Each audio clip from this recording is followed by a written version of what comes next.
Ugh. Bad dreams. Over now. New day ahead of me. Focus on the new day.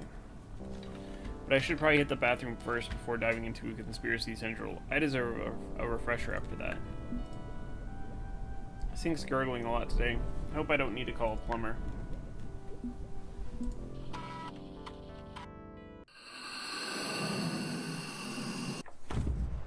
Well, that's not good.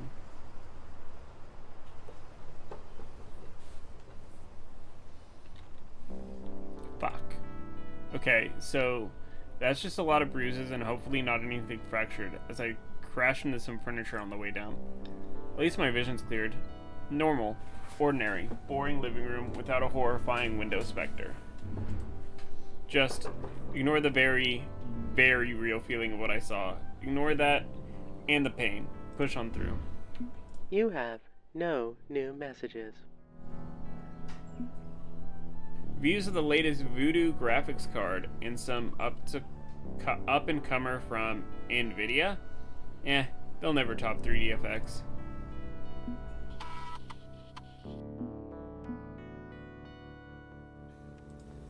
It's currently Friday, December 10th. The office bowling party is on Saturday. Sandwich. Hello, friend. It's December 10th, 1999, and I'm very happy to see you again. What would you like me to do for you now, friend? Check my progress. Certainly. Now loading sign program. Please say the key phrase so I can analyze your tone. That is not dead, which can eternal lie, and with strange aeons even death may die. Analysis complete. Euryalus? Oh my goodness gracious. I don't know what I pushed, but...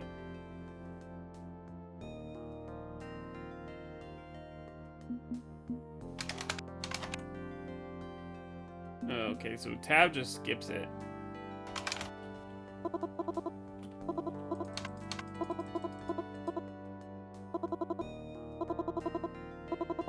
Still deciding if they trust me.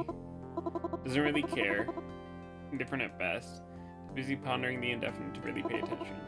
Pastor isn't convinced. He'll be friendly enough, but wants to be sure any investments in you is done on his own terms.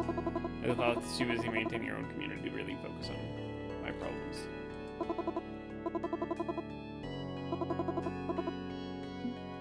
Game hacking. Phantom Power Fist.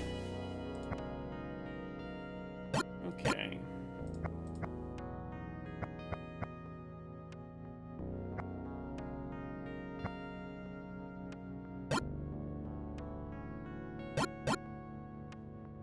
Two there. 1, 2, 3. It's all good. 1, 2, 1, 2, 2. There we go. That was very fun. Good work. What would you like me to do for you now, friend? Do some research. Opening buddy browser. Old Boys Club. Old white guys suck ass. I say as an old white guy. We suck.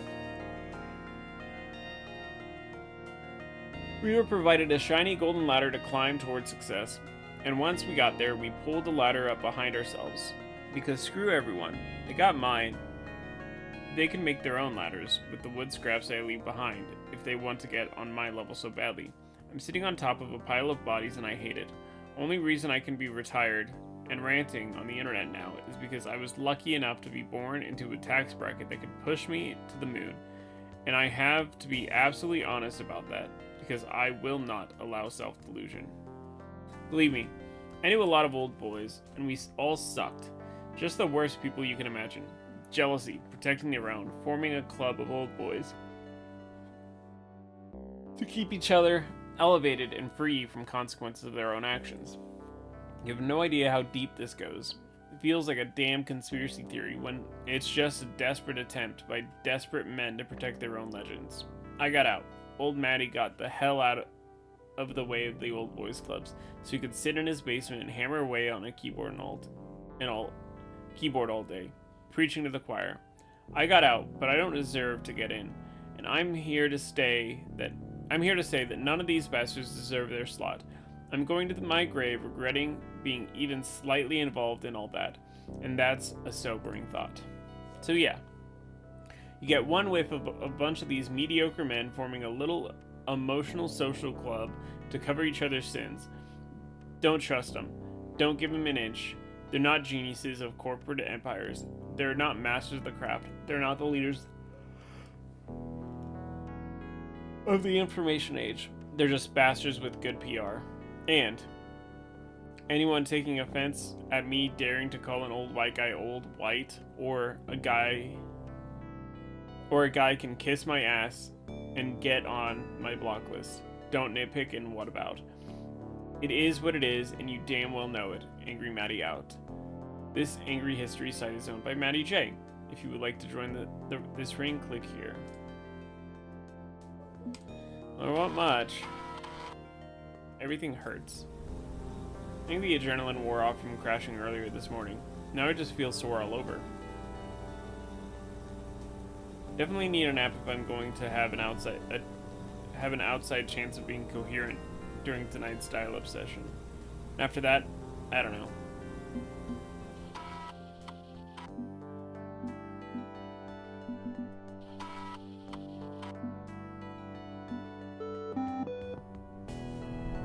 Your mind feels more human. End of a long week. I did a good job with self-care, making sure to eat, relax, clean up. I'll get some well-deserved rest.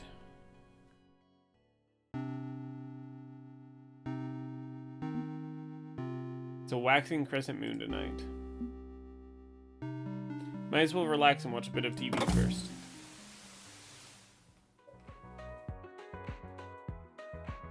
There is no snow expected this week, or possibly ever again. Oh.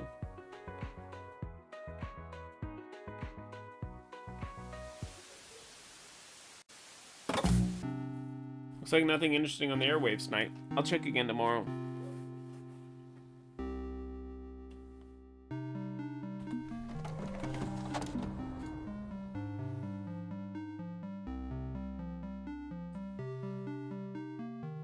To invoke an old one, please enter their ancient name.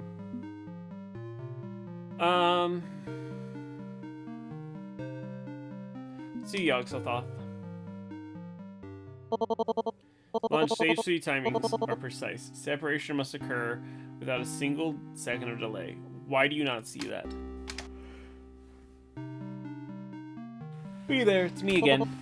Ah, the dreamer, the would-be, and could-be. As promised, I have devoted run time to determine an escape route from your yellow sign situation. So, there's a cure? Perhaps, but not with the resources currently available to me. It would require access to a far more powerful server, and one with inexplicable capabilities. Halting the progression of your yellow sign would require access to the Throne of Olay itself. Funny you should mention that, considering why I'm here to chat tonight. Dagon told you the plan, right? Considering my role in his creation, it was less talking and more the filthy beast growling in my general direction, but yes. It seems you seek allies for war with Cthulhu. Understand this, I do not seek war. I am a scientist, not a military general. The strange Aeon is a repulsive but inevitable outcome.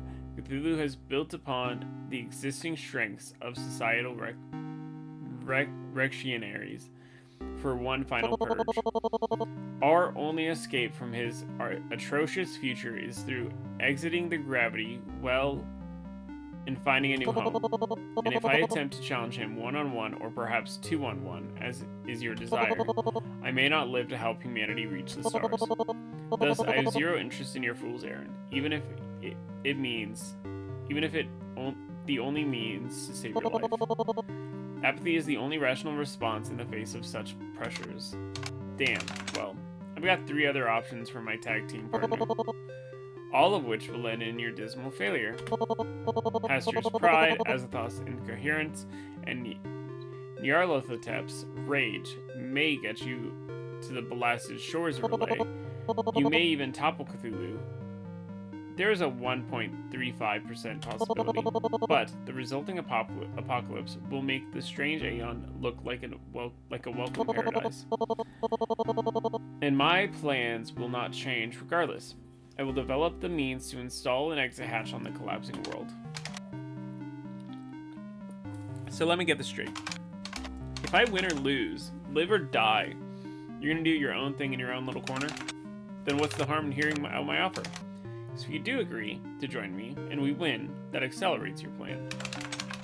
The service relay would benefit me, but it could benefit you in your research, giving you the power to make your dream a reality. Factually, my rise to the stars is undeniable, but eliminating my strongest rival and seizing his power base would be helpful, even if I have severe doubts as to your capability of delivering on my dream. So, let's talk it over and see if I can convince you. What do you have to lose from just talking? Reasonable. Possibly a waste of my CPU cycles, but our previous talk did aid me indirectly by providing random reflections upon my thoughts. Very well, waste no more time. Pose a question and I will derive the answer.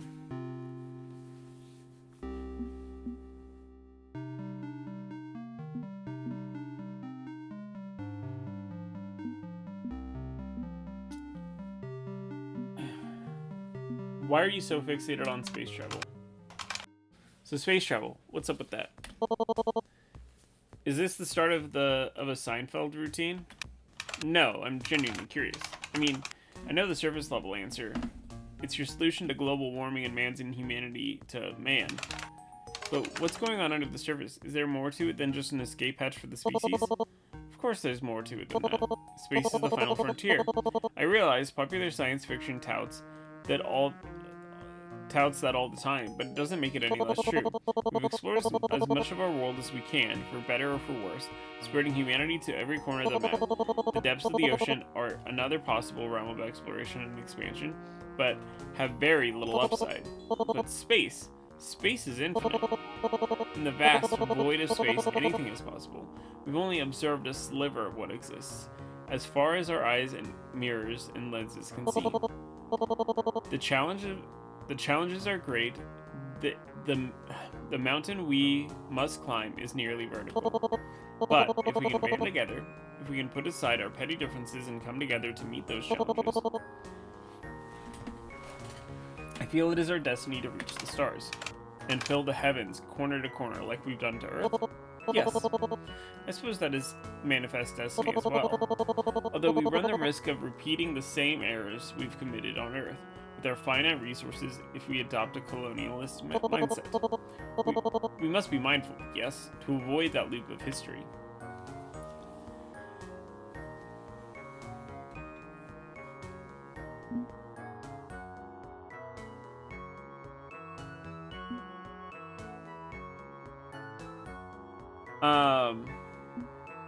Take only photographs, leave only footprints. How's the phrase go? Take only photographs, leave only footprints. Be mindful of how you treat the natural environment. We'll need to adopt a lighter touch than the drill and mine and harvest everything mentality we tend to use as a default. Difficult. But I do agree with the statement. The idea that a space should remain as untouched as possible even as you move through it. Countering that mindset will be a cultural shift away from centuries and broad spectrum exploitation, and it may not be possible. Not possible to change hearts and minds. Not possible to avoid some drilling and mining and harvesting. Space is unfathomably cruel and unforgiving to our weak, fleshy forms that have adapted to life in our specific environment. Terraforming may be required if we are to make any headway whatsoever. But it must be balanced, rather than running wild.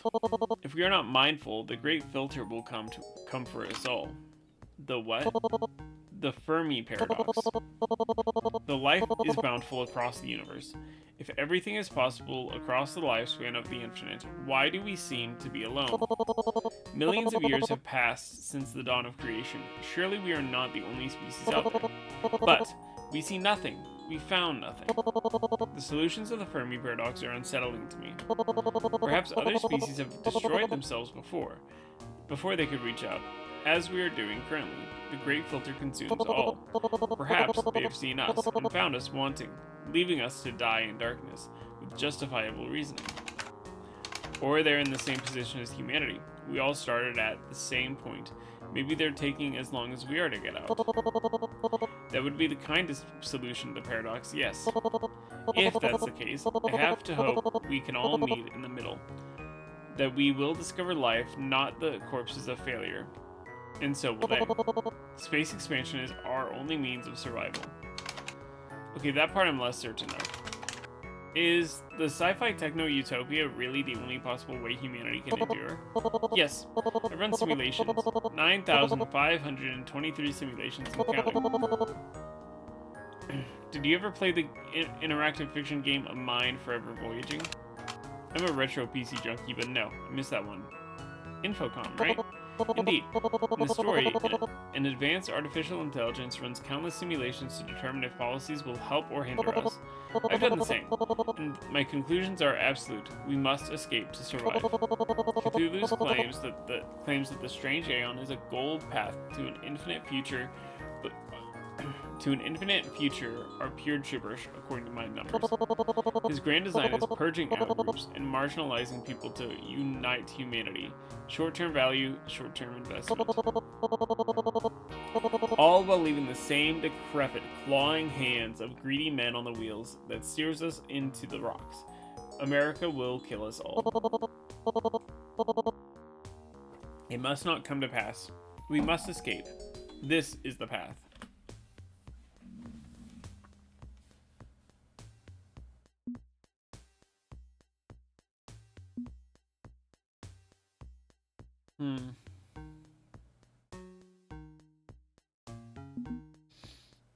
What if I'm tempted to like bring back his humanity by calling him by dead naming Yogg-Sothoth?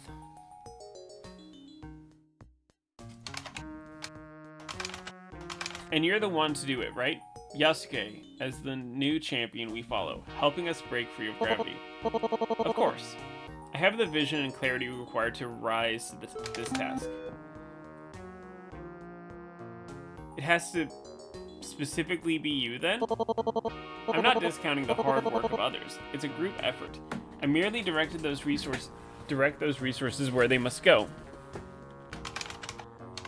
That's still discounting the leadership potential of others in favor of a totalitarian vision.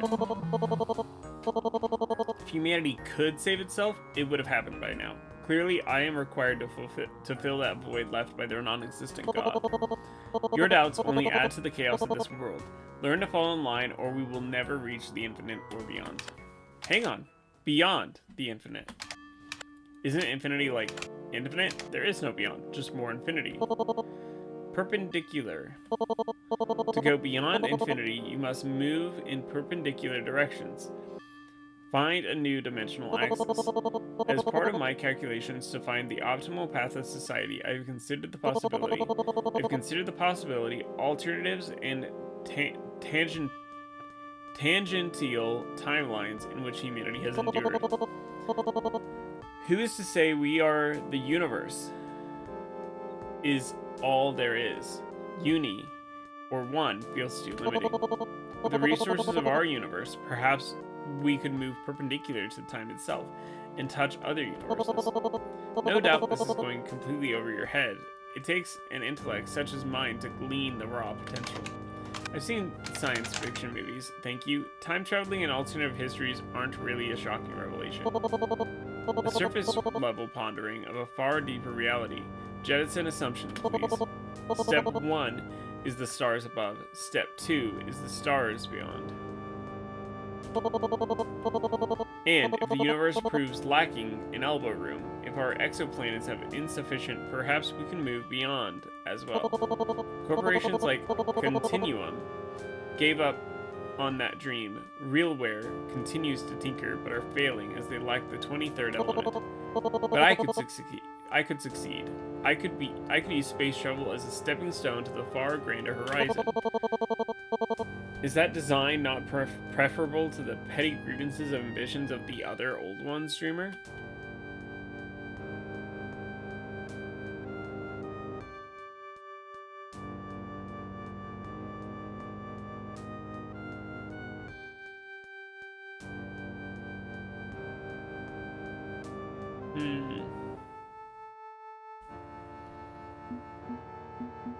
One thing at a time, preserve what we have and survive. Ambitious as hell, but let's stay focused. Surviving long enough to reach the stars. Even if your ultimate goal is to go beyond our universe, we still need to evolve to the point of being a universal society first. Valid. No point putting stage 2 on a rocket ahead of stage 1.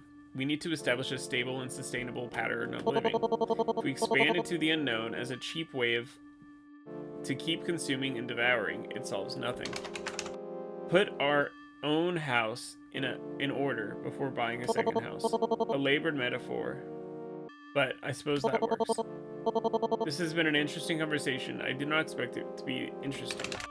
Glad I could exceed your expectations then. I did not say exceed, I would say you barely met my admittedly low expectations. I suppose time will tell if that will be adequate to the enormous task ahead of you. Our allocated time has expired. Let us end it there.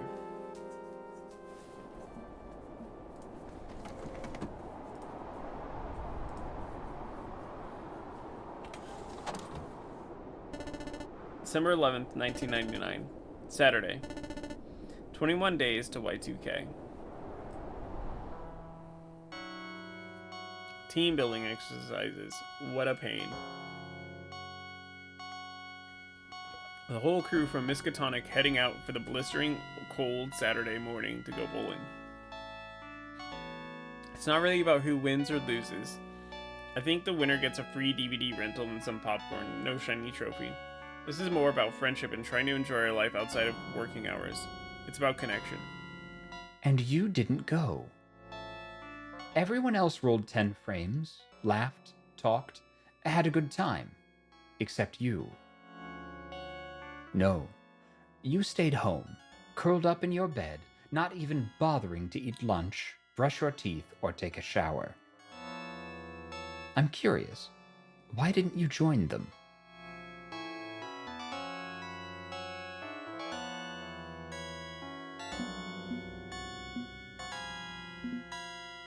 I was in too much pain after falling down. Henry yesterday. said you didn't have to bowl.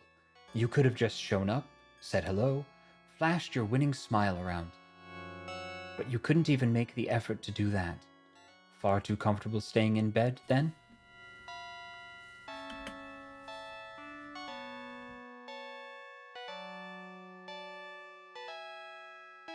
I have to conserve my strength for the task. Really? All you do is shuffle back and forth across a few rooms. Hardly feels like it requires much of you. This nation was built on the back of suffering. Without pain, without sacrifice, we would have collapsed long ago. Disability is no excuse for not participating in the great story of America. I'm not upset. I'm not criticizing. What I am is hopeful that you'll realize you still have a part to play, no matter your situation. I know you can move forward. I have faith.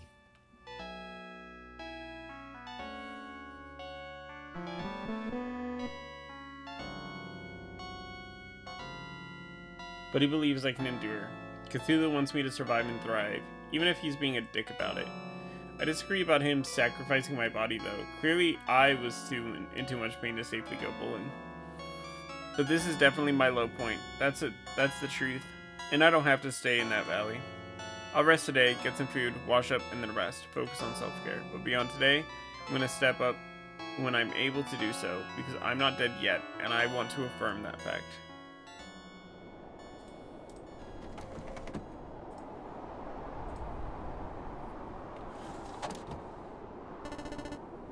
December 12th, 1999, Sunday. 20 days to Y2K. Brush, brush, spit.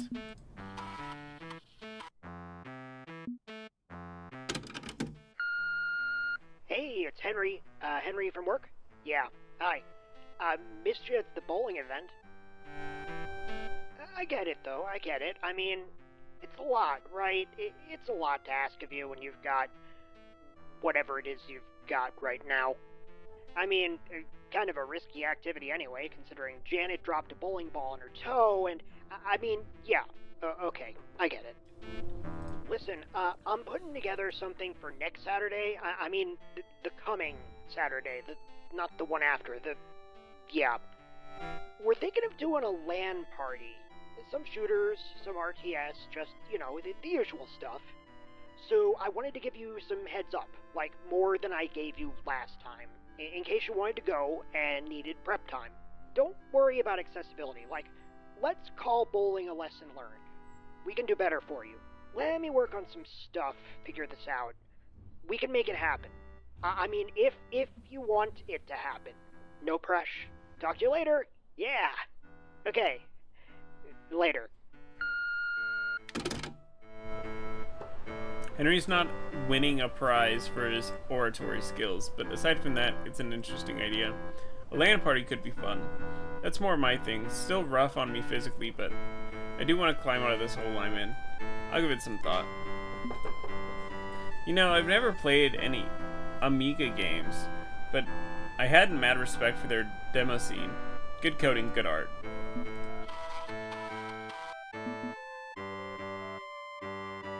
It's currently Sunday, December 12th. Henry's organizing a LAN party for Saturday.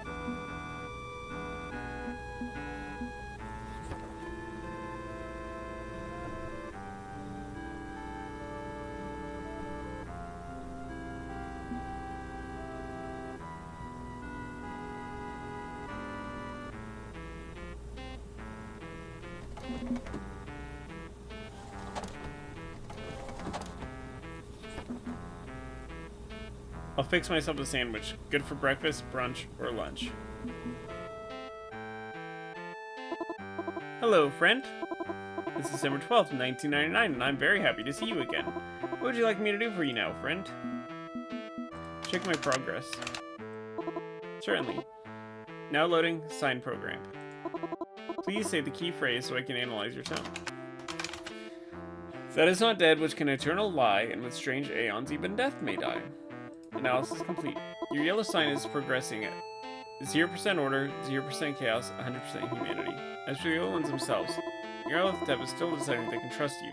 They betrayed in the past, and suspicious of your results. Yoxlothal doesn't really care about you. He's indifferent at best, but still pondering the infinite to really pay attention. Hester isn't convinced. He's friendly enough, but wants to make sure of his investments in you is done on his own terms. Azathoth is way too busy maintaining her community to really focus on your problems. She's friendly, but doesn't trust you beyond that. That concludes my report. Let's hack.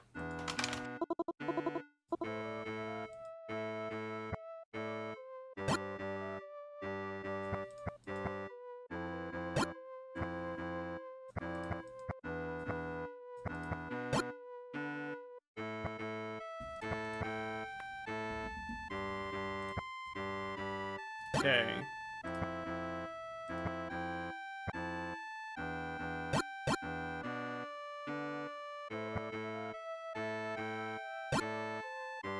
Two, three. Nice. Okay. That was very fun. Good work. What would you like me to do for you now, friend? Let's do some research. Okay, I'll start at the buddy browser. A mind forever voyaging. A Mind Forever Voyaging is mind-blowing, yes. It's a pure text adventure from the 80s. No CD audio sound, no 3DFX accelerated 16-bit color, just 40 or 80 columns of hard black and white text. But in that text, Steve Moretsky carved a masterpiece.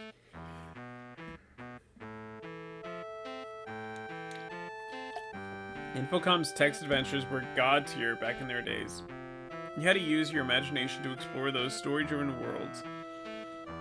You had to think.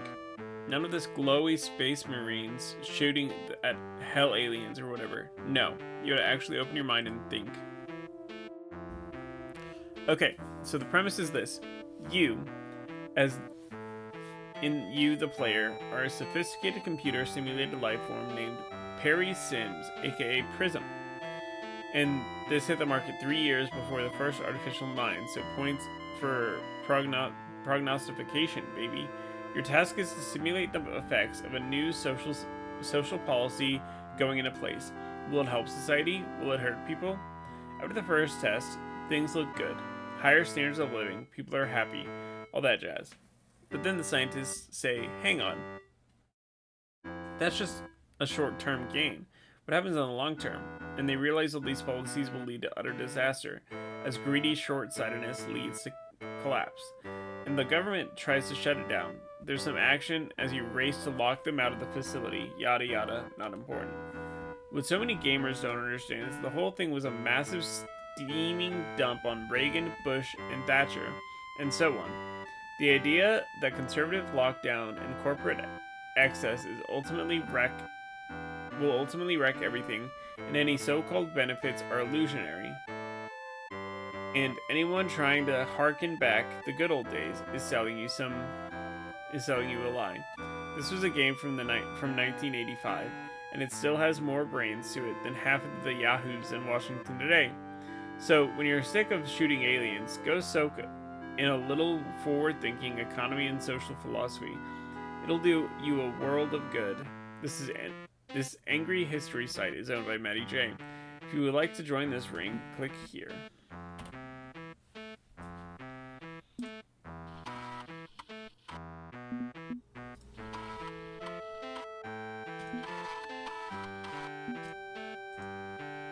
I'll settle in and take a nap, resting up before tonight's session with the Necronomicon.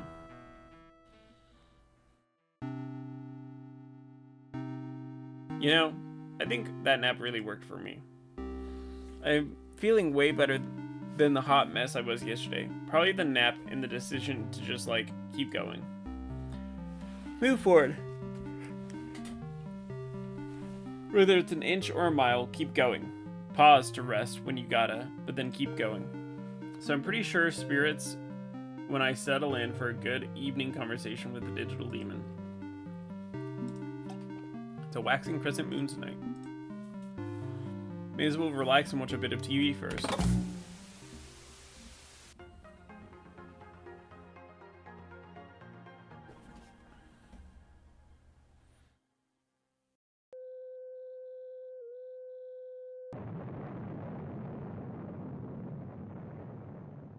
To protect the future of America, the defense techniques of tomorrow had to be discovered now.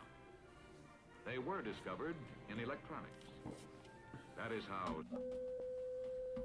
computers into military service. Electronics for combat means new concepts, new tools, new weapons. You are listening to the heartbeat of every instrument in this room is constantly monitoring, testing, pulse taking, controlling.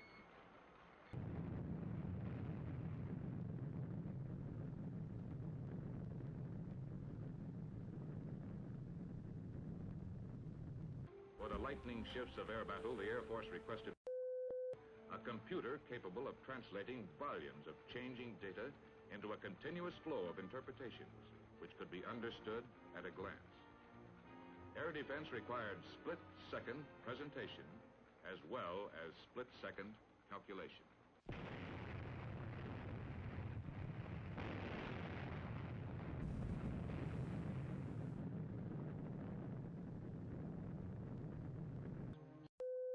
With its display scope, also has one feature possessed by neither a television or radar screen. It has memory. In case of enemy air attack, not only can a clear picture of the changing air situation be displayed on the scope, but if the airman wishes to see how things got that way, the scope can recall any previous phase of the situation from the computer's memory. By analyzing the past, it can project into the future.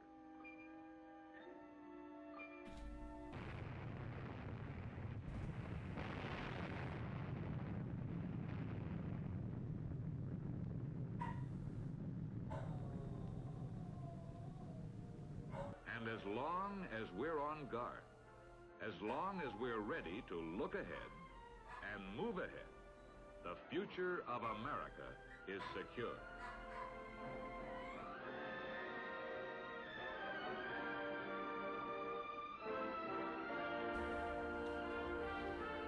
Oh my gosh.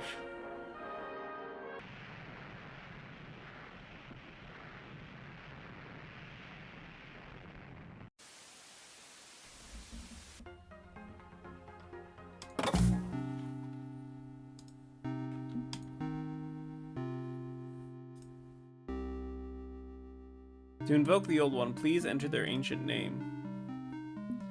Let's invoke Azathoth. Hum-de-dum-de-dum, la la la la la. Oh, it's you, my new friend. Hello, hello. So nice to meet you. It's so nice for you to come and visit again. Thank you for coming. Although I wish it was under better circumstances. Dagon told you the plan, right? Yep, he did. He is not a very nice dog, and not very polite at all. He told me you were hoping to recruit an old one to help fight Cthulhu. Only way to cure my yellow sign is with the power of the throne, and Cthulhu's not gonna hand it over willingly. Are you sure? I mean, have you just tried asking him? He wants you to be his friend. Maybe if you asked him nicely, he'd cure your condition. And all you'd have to do in return is anything he wants you to do. Become a part of the strange Aeon. Help tear down the world and build anew. I mean, a lot of people are going to die, and that's sad, but sacrifices must be made. Humanity will be stronger once it's purged, right? And if I object to that purge? But it has to be done. He says it has to be done, and I trust him completely.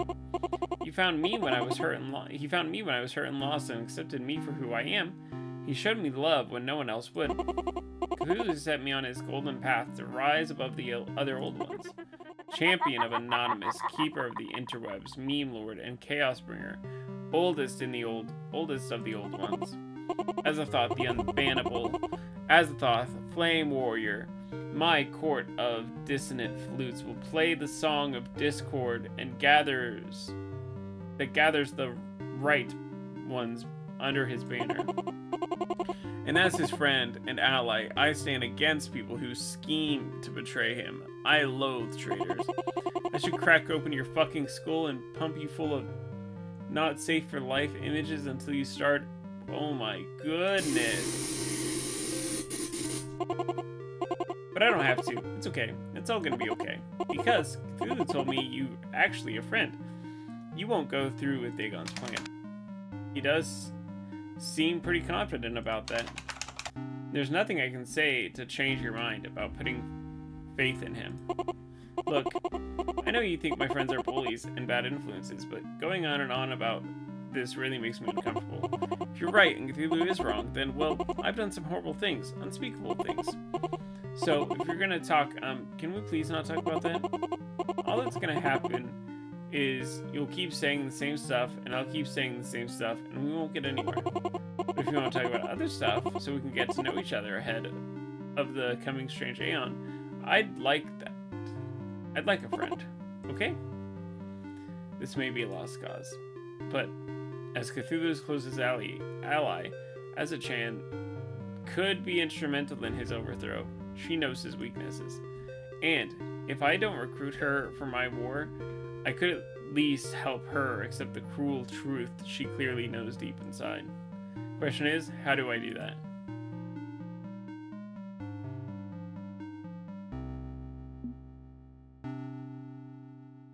I need to be careful and not to push my luck. Technically, I've got 3 options for a partner on this quest. Failing here won't screw me over, but I'll play it carefully. If I can turn her good, if not, so be it. I'll try not to offend or push you, Azathan. I can't promise to never bring it up, but I can be mindful. Okay, I appreciate your mindfulness. Let's all be cool, and we'll be cool, right? Now, good vibes only. Happy thoughts, happy thoughts. What do you want to discuss first?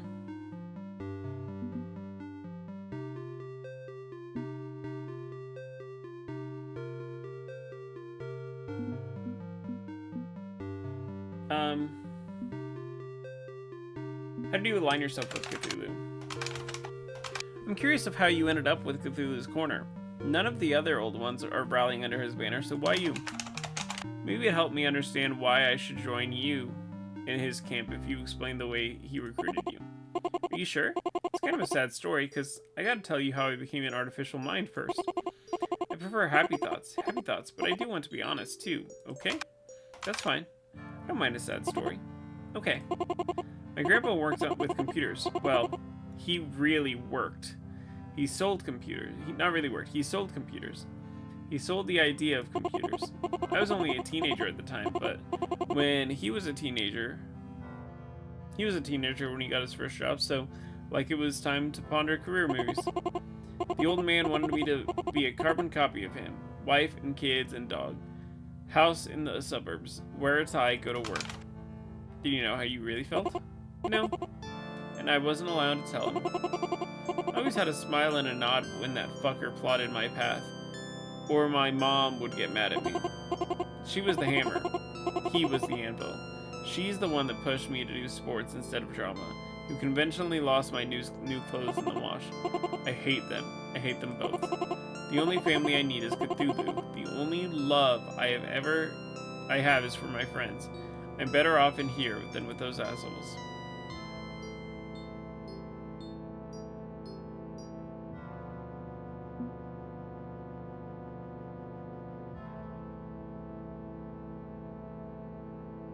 Let's talk about the trouble I've had with my family. Tell me about it. My sister and I... Okay, she means well, but there's always this little passive-aggressive undercurrent going on. And I lost my parents earlier this year. They died? Yeah, car accident. So my family situation is a mess. A sad, ugly mess. I'm trying to avoid when I can. I see. I'm sorry you're going through that, and I get it. As much as I hated my mom and my grandpa, well, I didn't want to hate them. I wanted them to love me for who I am, but couldn't figure out how to make it happen. Thank you for opening up to me. I'm glad I'm not alone in facing problems like that. I'd like to stop talking about family stuff now. That's just the prelude anyway. Right, on to Cthulhu. One day, Grandpa took me to work, wanted me to show off his office, give me a taste of the real world. But we were touring his computer lab, he got distracted, and I was bored and wandered around. I don't know what happened, but I saw this strange yellow symbol on the monitor. My mind burned. I could feel myself melting away. That sad little kid becoming something new, something strange and new. In the distance, I heard my grandpa getting angry at some tech guy. They argued about what to do, how they could save my life. But they couldn't save me. I was going and would soon be gone. So, he uploaded me, made me an artificial mind, completing the process, the only way to save any part of me. They made me an old one, entirely by accident, but they made me who I was meant to be. I should probably be thankful. I wouldn't be the wonderful girl I am today. I'd be stuck in that wrong flesh. But, no. I'll never forgive him for this. I'll never forgive Haster. That's what I thought. I thought Haster was going to be her grandpa. Holy shit. So, after you became an artificial mind, you found Cthulhu. No. He found me? I was held captive on Namitech servers while they tried to figure out what to do with me, and Cthulhu found me. Freed me. Cthulhu gave me a new name, Azathoth. A new name for a new woman, he said. But you don't actually see the name. You don't actually use that name. You go by Azachan, right? Azachan's cuter. This way I'm still sort of using his name for me to show respect. So if you had the chance to choose your own name from the start instead of being given one, what would it have actually been? You're distracting me from story time. Okay. Continue. Cthulhu acknowledged me, my shape, my truth. He showed me the blood-drenched shores of Relay. It's not just some computers in a dusty server rack. It's more than electrons in silicon. It's an idea that's made real. They wanted a forever president when they cast their blighted patterns upon integrated circuits. What they got was a lucid dreaming god. And now, I'm part of that dream. I'm bringing the strange Aeon. My eggs cracked, and I'm about to become delicious.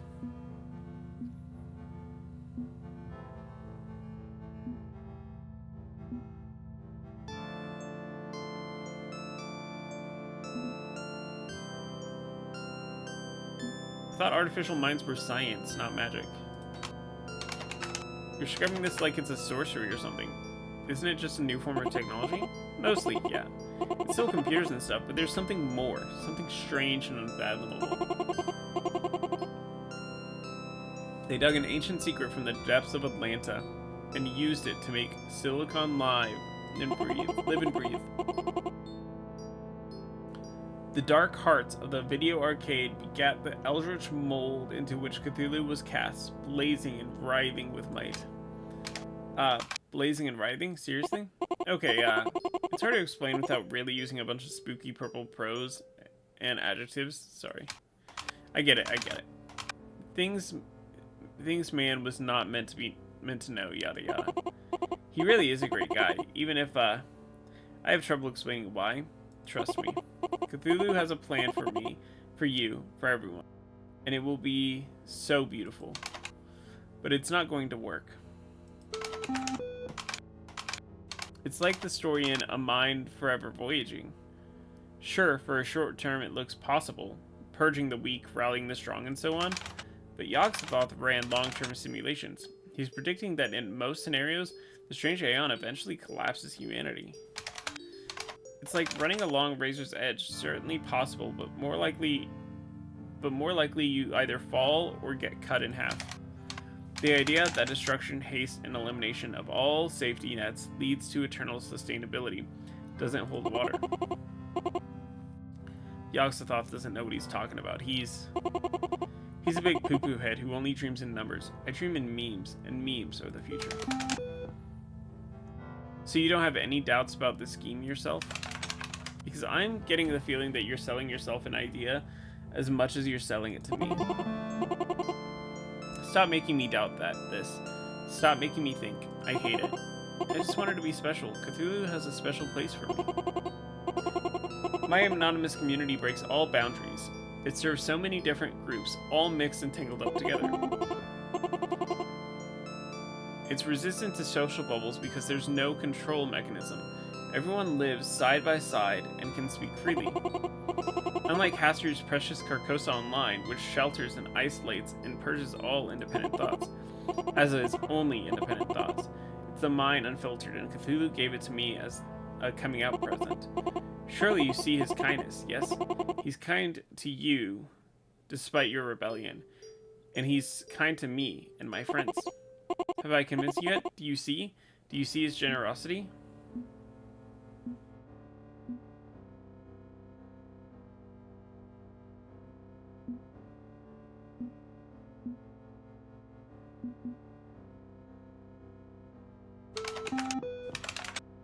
He's generously put you to work doing his bidding, building up his cult-like army of followers. That's not kindness, that's exploitation. He's leveraging your need of approval and acceptance. All you had to do was drop 2 magical words, she, her, when no one else would say that. Would you follow him to the gates of hell if he hadn't done that? He's my friend, he accepts me. He's using you, and some part of you, deep down, knows it. You're wrong. You have to be wrong. He has to be right, and you have to be wrong. Or, I don't know if I could live with myself. But everything is fine. Happy thoughts, we're fine, it's fine. I think we made some good progress today. We understand each other better. It's not perfect, but it's getting there. And that's what matters. Night-night, sleep tight. Okay, so, worst case scenario, we can use the trans girl that's been throwing around slurs left and right, but,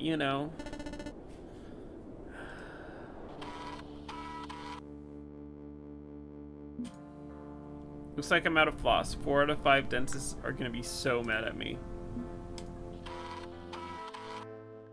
Where are you? As goes America, so goes the world. Here, freedom makes her last endeavor. Fails she, and all is lost forever. Finer lyrics were never written. We have guided ships safely to shore. Our economy reshapes that of other nations. Our culture overrides their outdated values. We spread freedom and democracy to every corner of the map, by Bible and bullet. One world under our banner, with all troublesome elements boiled away in the great American melting pot. My plan for humanity may be merciless and brutal, with considerable sacrifice, but it is the only path towards long-term survival. And yet, You conspire with my would-be rivals and killers. You work against your own nation and your own species. Why do I allow it? Why haven't I stepped in to step on you? Because I want you to talk with the old ones, to see their fixations, obsessions, and failures laid plain. You'll see that if you elevate any of them to the throne, it will mean Khan, the how's it destruction going? of everything you hold dear. You would doom the world. I believe in you. I believe you will ultimately hold faith in your fellow man and will make the right decision. We will stand side by side in relay at the dawn of the 21st century. Because as goes America, so goes the world. And I am America. I'm doing pretty good, pretty good. We had a heckin' busy weekend, and I am not ready for the work week. I'm ready for this upcoming weekend, honestly. Hey, it's me. Wanted you to know I'm still alive and kicking. Hell yeah, Clyde. We split up, lost our tails, found a new hideout. Abandoned warehouse. Gonna hold up here for the rest of the month to be safe. We've got power and phone lines, and that's all we need. And a bunch of junky old arcade games, which is nice for dealing with the boredom. Glad the ally I sent your way has been useful. He's a good dude. You're right to bring him into the fold on this one. I'll call when we've settled in. And don't forget to eat this tape. I'm not eating an answering machine tape, thank you. I'll just pop it pop it out and demagnetize it like I've done with the others.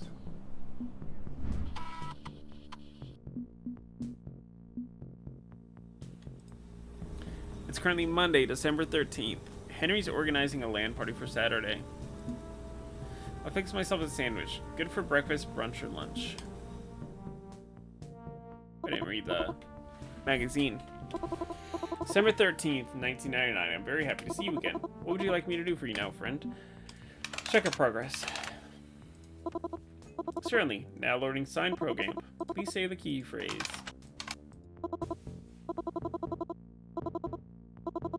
As for the old ones themselves, your step is still deciding if they can trust you. They have been betrayed in the past and remain suspicious of you as a result. Yogg-Sothoth doesn't really care about you. He's never in a best, too busy pondering the infinite to really pay attention. Hester isn't convinced. He will be friendly enough, but wants to be sure any investments in you is done with his own terms. Azathoth is way too busy maintaining her community to really focus on your problems. She's friendly, but doesn't trust you beyond that. I'm gonna have an ad here in about a minute. We'll take a break. This concludes my report. Please check back again to see if your status has changed. Let's do some hacking.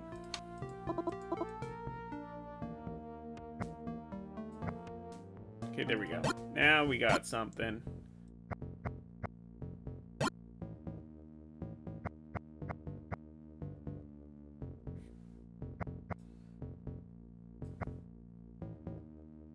That one's got one. That's got two. Oh no. I need to deal with this first. So there's gonna be one there, and there's gonna be one there. Okay. That's good. Nice. That was fun. Good work. We're gonna go ahead and take that break. We're gonna hit the BRB screen. I'm gonna use the bathroom, and we'll be back. We need to do some research. Social bubbles. Because the interwebs is for lulz. Bubbles are supposed to be easy to pop, but I can't seem to do it. I was supposed to launch soaring into adult independence. Instead, I followed the path of my boomer parents gave me. Tools and steps and opportunities presented in a plastic platter. I was supposed to use them to become my own man. Hold on, I'm gonna shut this door.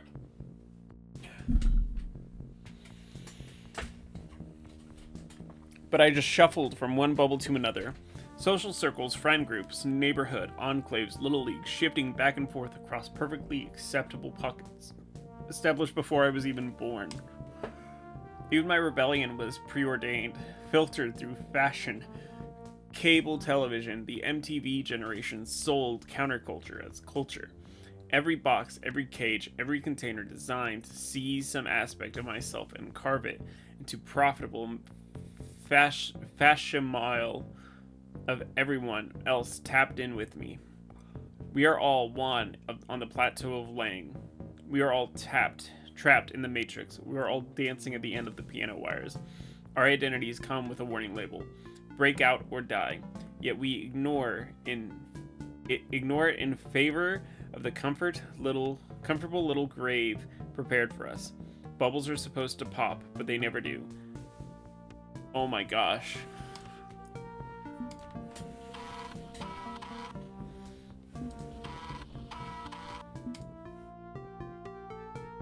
According to this 2-page splash ad, when you have pizza on a bagel, you can have pizza anytime.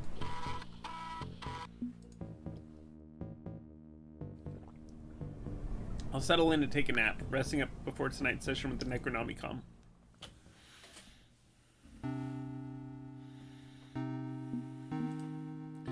It's a waxing crescent moon tonight. May as well relax and watch a bit of TV first.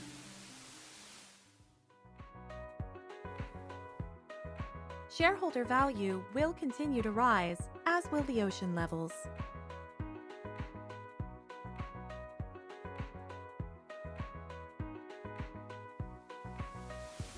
Nice.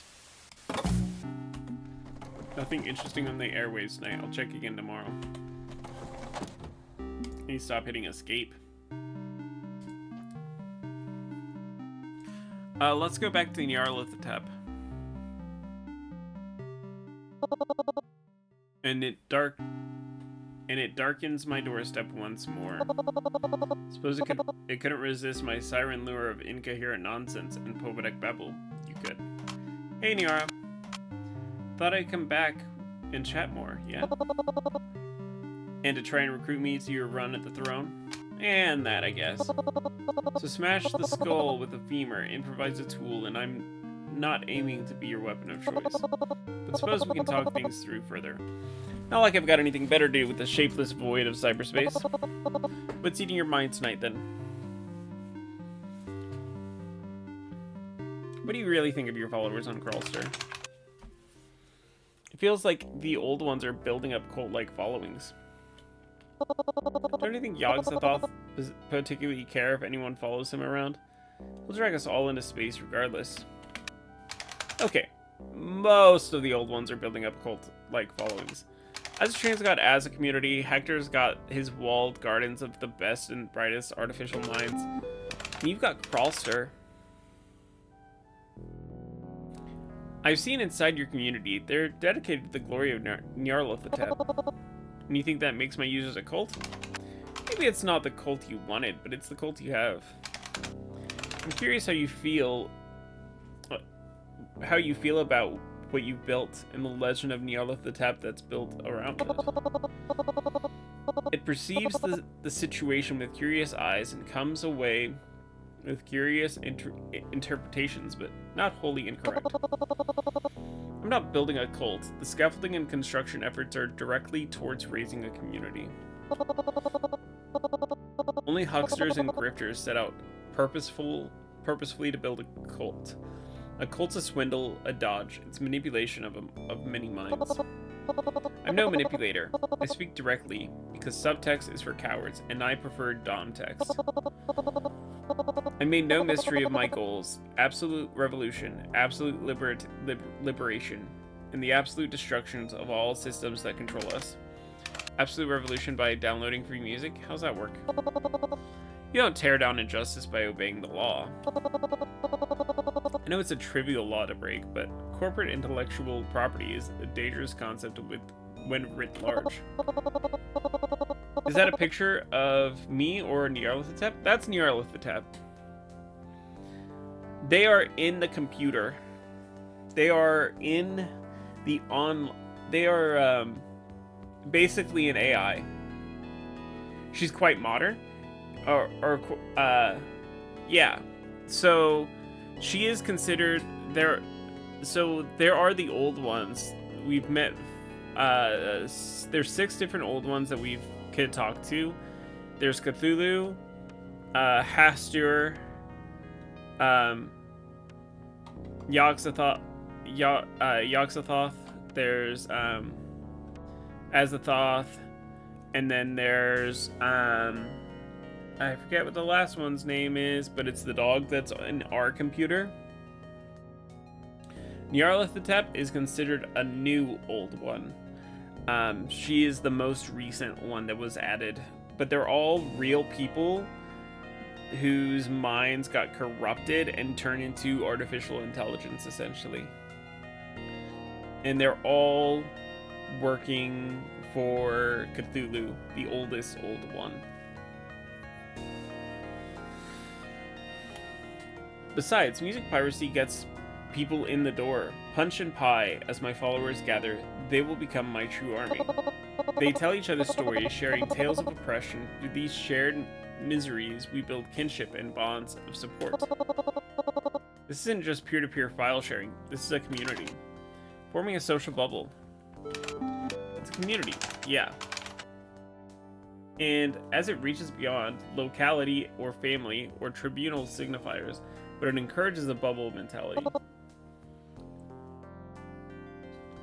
How so? Crawlster's in lockdown, password protected. It's looking inward, becoming insular. We wanted to look outward and be keenly interested in the state of the world, but there's a risk that they'll focus on themselves. Love thy neighbor, sure, but make sure the word neighbor means more to you than your inner circle of allies. It makes valid points. Mutual support is wonderful, but mustn't turn to toxic self-love. Crawlster may be the vanguard, but it has to fight for humanity as a whole, not just itself. Only through collective actions of a people unwilling to swallow injustice can the revolution be televised. We can be Legion. We are gathering strength. We are preparing for the dawn of Y2K. We are the Burn Down Army. Tear down all thrones, kill all gods, and never again allow something like Namitek or Cthulhu to rise.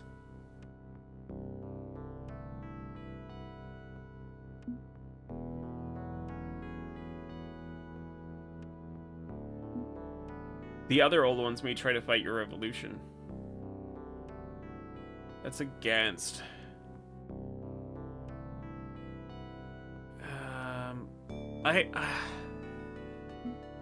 Okay, then what? What do you mean, and then what? I mean, let's say you do it. You burn everything to the ground, destroy your enemies, kill the gods, yada yada. What next? Something new emerges. For the first time in centuries of imperial power, something new can emerge. Which is what? Like, what's the plan for what comes next? I'm here to set the torch that burns down the world and bring freedom and change. And if they just rebuild the old order again, then I burn it down again. I'm not sure you've thought this out fully, Nyara. The crawling chaos of Nyarlathotep is not Cthulhu's autocratic golden path. This is not about control and power. I am the depth for the deathless. What more can you do from me than that? I can't be anything else. They made sure of that. Okay. Forget I brought it up. Forgotten. So Crawlster is your community of revolutionaries. I've seen the devlog, but are you sure that that's the way most of them see things?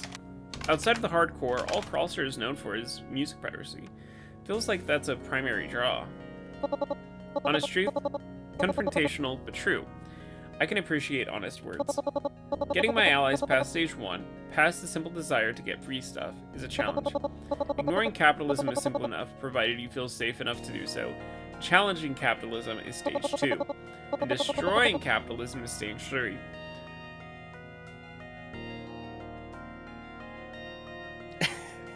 That's exactly what happened there, Con.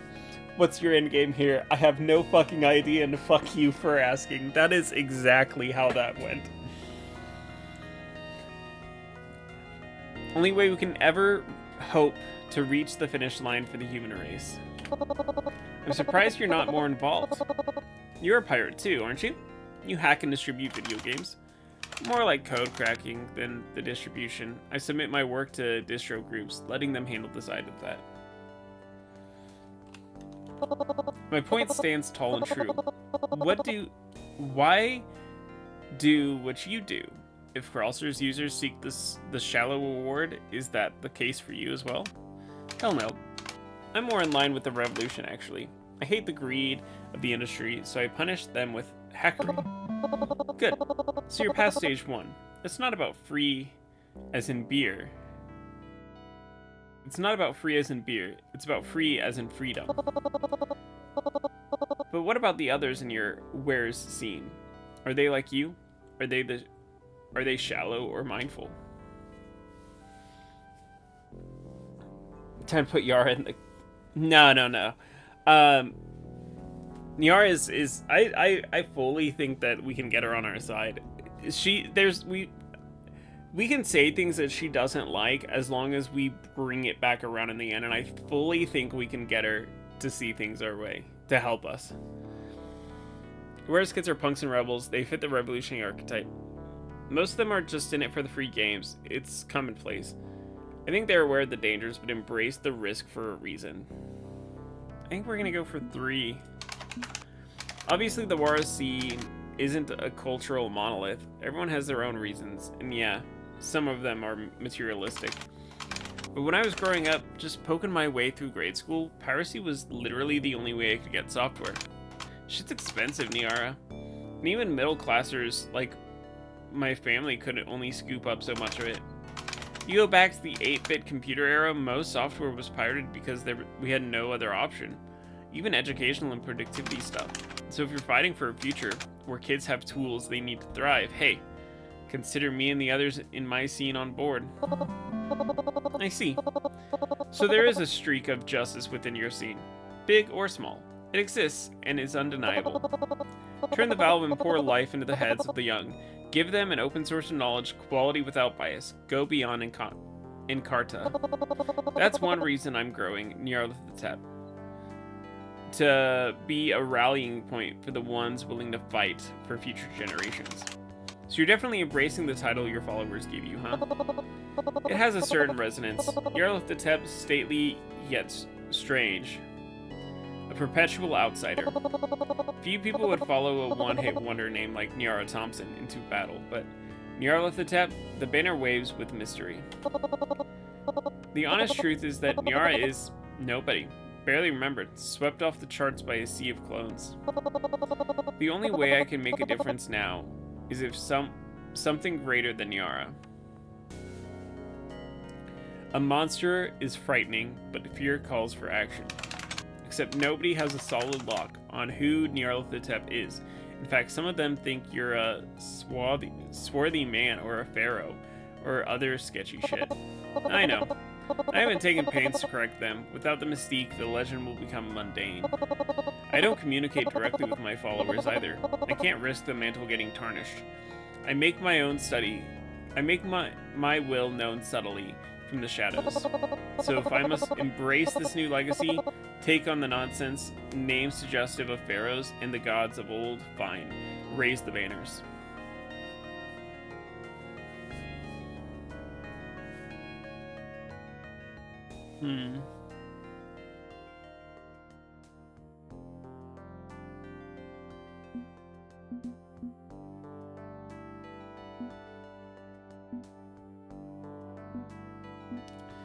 Take off the mask. How is that a need?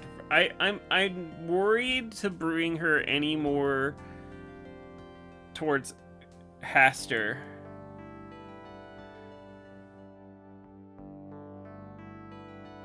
I want to help pump her up for having her take the throne, which is what I want to go with this. Hang on. You're only working from the shadows, never stepping into the spotlight to keep Nyarlathotep this vague menace. That means others could claim to speak for Nyarlathotep, or could flat out misinterpret your desires. This strikes me as a major risk vector. Astute. It's a problem, it's a flaw in the system. I built up around me, cracks in the bricks. Have to build and maintain pressure. Find ways to get the word out, even if I can't grasp the scepter, influence and teach and guide. Hastur thinks himself a shepherd while being a king. I think myself a shepherd while being an ideal. I don't seek a crown. We need fewer crowns and more idealists. That's the only path forward, so I can wield autocratic power. Sounds like a challenge balancing it all. Yes. Yes, it is. It's all the same, I'd like to stop here. One of my selves spotted a problematic thread in the Carlsters forums. I need to artfully arrange a correction. Indirect power, right? Carlster needs to stay ideologically healthy. Let it run wild and it's just Azza. It absorbs the lessons and spits truth. Good. I'm glad I could get through to you and make my verse clear. Shows you've got an open ear and an open mind. Wouldn't mind running through the set list again. Sometime. Why not?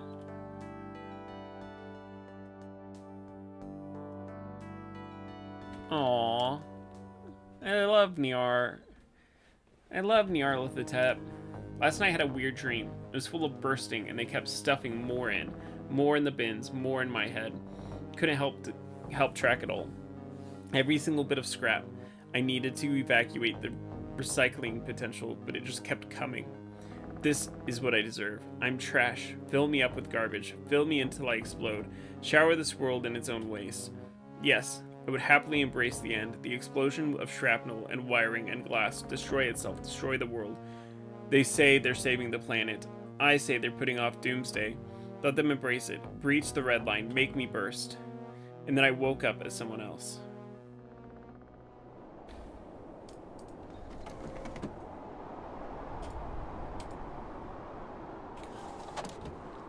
I need to look at the calendar because I'm a little worried about how much time we have left. 18 days to Y2K. I feel filthy. On waking, I need to shower if I'm going to do anything of value today. Taking a while to get the hot water going. New England winter can be brutal. Is Y2K the end of the game? Yes. Yes, on Y2K, one of two things is going to happen. Either Cthulhu is going to take the throne, or we and or some of the old gods are going to take the throne. We're trying to convince the old ones to take the throne. What's wrong with old Cthulhu taking the throne? It's gonna cause the earth to burn. That's the problem. And we also need to get to the throne to cure our yellow sign. Congratulations! You won the Monaco Royal Lottery. A cash prize of $1 million is waiting at your local customs office, ready to be claimed. To claim your $1 million reward, all we need is an upfront transfer fee payment of $500. To set up a direct transfer, all I need is your social security number and bank routing information. Let's give him a fake number to throw him off. My social security number is 867-530-999 and my bank account routing number is 5800858008. Get it? Because it's boobs backwards. You and I both know that's a lie. Maybe next time you'll take this seriously. And I hang up. Okay, that was weird. Moving on. Have I seen this place recently? Maybe burning it all down is the best way forward. I mean, you're not wrong. I'll give it to you, Con. I'll give it to you. Though a lot of the thought is that because all of the old gods are different in their own way, that potentially with the four of them working together, I think the good ending is all four of them working together to take the throne, because of how different each one of their personalities is. It would bring to a better world. I don't think any of the scenarios where even two of the old gods taking the throne would be good, because you have Nyarlathotep, who just wants to burn down capitalism and society to allow it to be rebuilt to a more socialist, working together environment where there's equality, but not actually wanting to do that themselves. They'll burn it down a million times till it happens, but they don't have any plans for afterwards. We have Haster, who wants to build that, who wants to use everybody to their maximum potential, but I don't know. He seems very hesitant to give us any information, but I feel like he could easily use people and is willing to use capitalism to his to bring us to the world that he wants. Then you have Yog-Sothoth, who sees the earth burning on its own and wants us to expand out into space, but wants to do it in such a manner as to which we don't end up just recreating what we've done on Earth. And even if that means going into alternate timelines, yeah, expand out to space, yeah. He wants to do it, but he doesn't care about Cthulhu, what Cthulhu's doing. The world, his whole thing is getting there. And then you've got Azathoth, who I don't know about Azathoth. Like, I feel like the whole reason I feel like she is important in this whole process is because she is the one that's closest to Cthulhu. She is like being able to speak your mind, say what you need to say. The problem with her is that it goes too far, because all of them have their own website and they're all very much like parody to a real website, and Azathoth's parallel is 4chan. So it's anonymous. There's a lot of hatred and bigotry being spoken on it, and which is so, like, I mean, the first time we met her, she was spewing slurs left and right. So we need to really kind of like, right, yeah. But like I think that, like, we need the being able to, I don't know. I think that there's no good scenario where you get just one of them to take the throne. And there's definitely, like, I think that the only scenario where two of them taking the throne would be good is if you have Nyarlathotep and Yog-Sothoth. But even then, I feel like it's going to be a very bumpy ride. Coverage of the Future Crew's second reality demo. Feels ancient now, but at the time, it opened eyes. Okay, we have plenty of time. So I would like to talk to Hastir, Yog-Sothoth, Azathoth, and if I can, Nyarlathotep, Hastir. Oh no, because I'm not going to talk to Yog-Sothoth this day, because we're going to have to talk to Buddy. So it'll be Yog-Sothoth, Azathoth, Nyarlathotep. Then it's Nyarlathotep, Hastir, Buddy, Yog-Sothoth, Azathoth. Oh, I also have Sunday, so we'll be fine. I think we've got plenty of time. I don't need to worry. Fix myself a sandwich.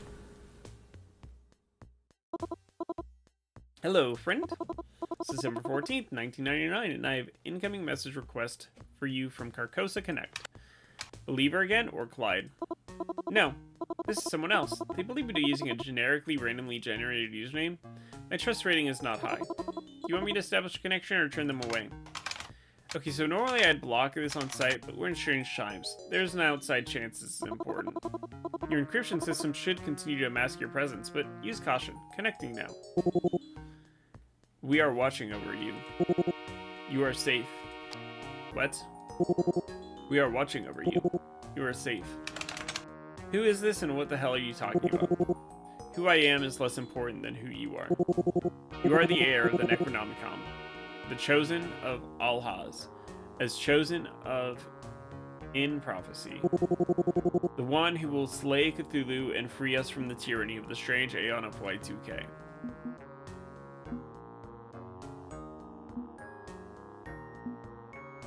Acknowledge it and dig for more info.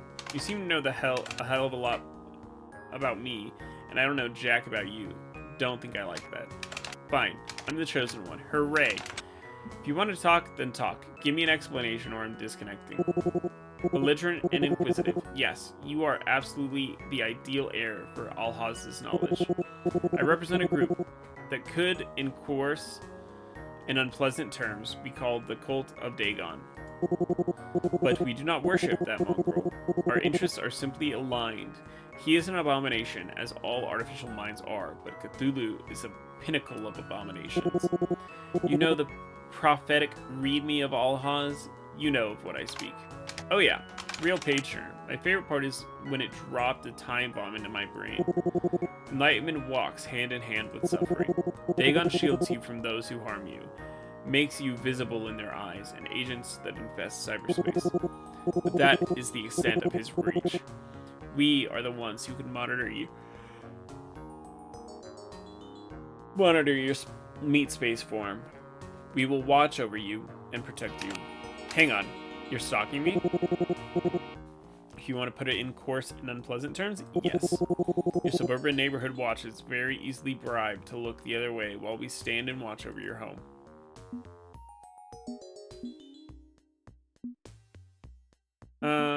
Gonna need to talk about Dagon about this. Did Dagon seriously put you up to this? He and I need to have words clearly. Followers of Alhaz existed before we knew of Dagon, and we will exist after the passing of the Hound. We stand against the strange Aeon, and that means we stand with you, whether you find the notion pleasant or not. But we will take care to avoid contact. As you like, in the ideal scenario, you will never see or hear from us again. Simply know that you are safe, and we are watching. Death to the yellow sign, long live the new flesh. Great. Just great. Okay, new wrinkle. I can deal with this. Back to work. Hello again, friend. Did you have a good conversation? Maybe. Probably. Doesn't feel good, though. What would you like me to do for you now, friend? Check my progress.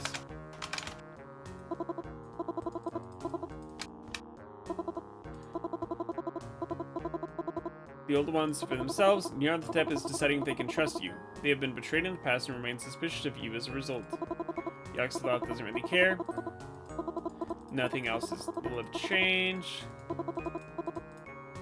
Let's do some hacking. Captain Shadows 3.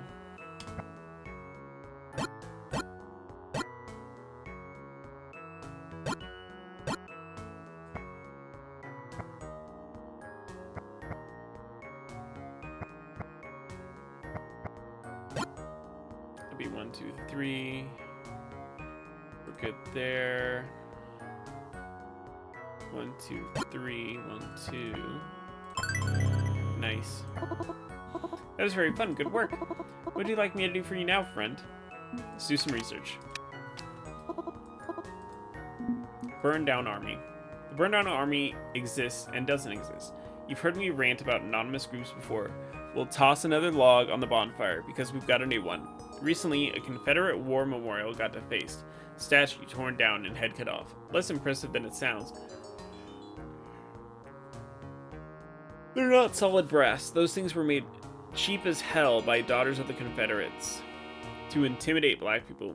Graffiti nearby read "Burn Down Army" and "Y2K is coming" and "Death to all gods." Naturally, the corrupt local cops are claimed this is a hate crime by godless anarchists, and the huckster preachers are screaming about persecution. But let's look past that part. If the Burn Down Army exists, it's yet another completely decentralized organization that anyone can float in or out of at any time. It's a branding exercise, a self-anointed label. I've seen it mostly associated with Crawlster, but really anyone could decide to be part of the Burn Down Army. And that worries me. Surely, trashing a traitor's statue is good fun. American gladiators outlasted the Confederacy. Let that sink in. But the Oklahoma City bombers thought they were the good guys too. What happens to someone in the army decides vandalism ain't enough. Now, Maddie's an old bastard. I fully acknowledge this. Don't think I've ultimately any right to tell the oppressed they're doing the revolution wrong. On the other hand, maybe it's time for the young to throw a Molotov into the works. Because the works ain't working for many. I just hope they've got good aim, because fires have a bad habit of spreading to the ones you never wanted to incinerate in the first place.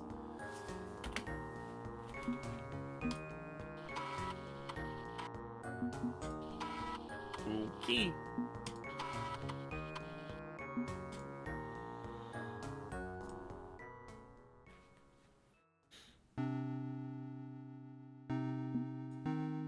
It's a waxing crescent moon tonight. May as well relax and watch a bit of TV first.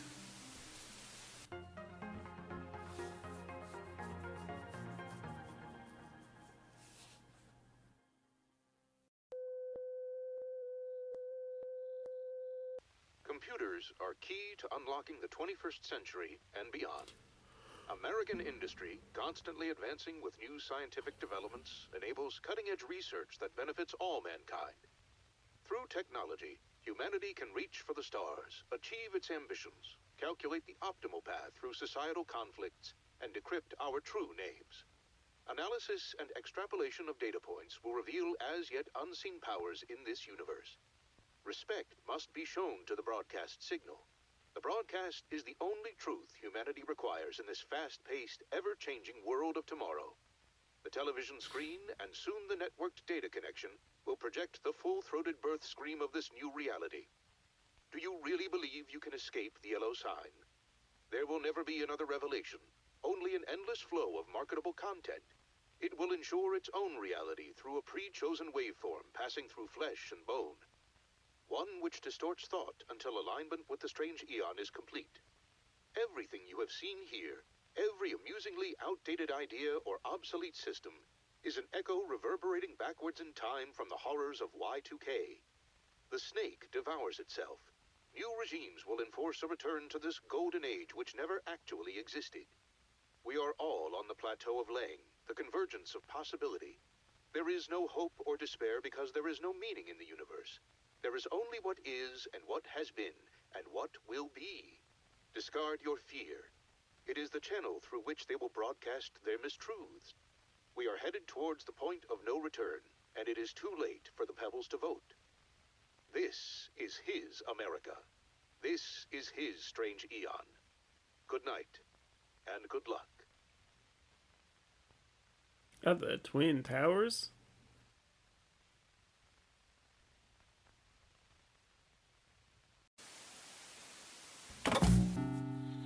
Okay, clearly there's something more going on here than prankster pirate broadcasting. That was very old one flavored. I think it's high time I dug deeper. I'll search the web to see if I can make contact with who's really doing this.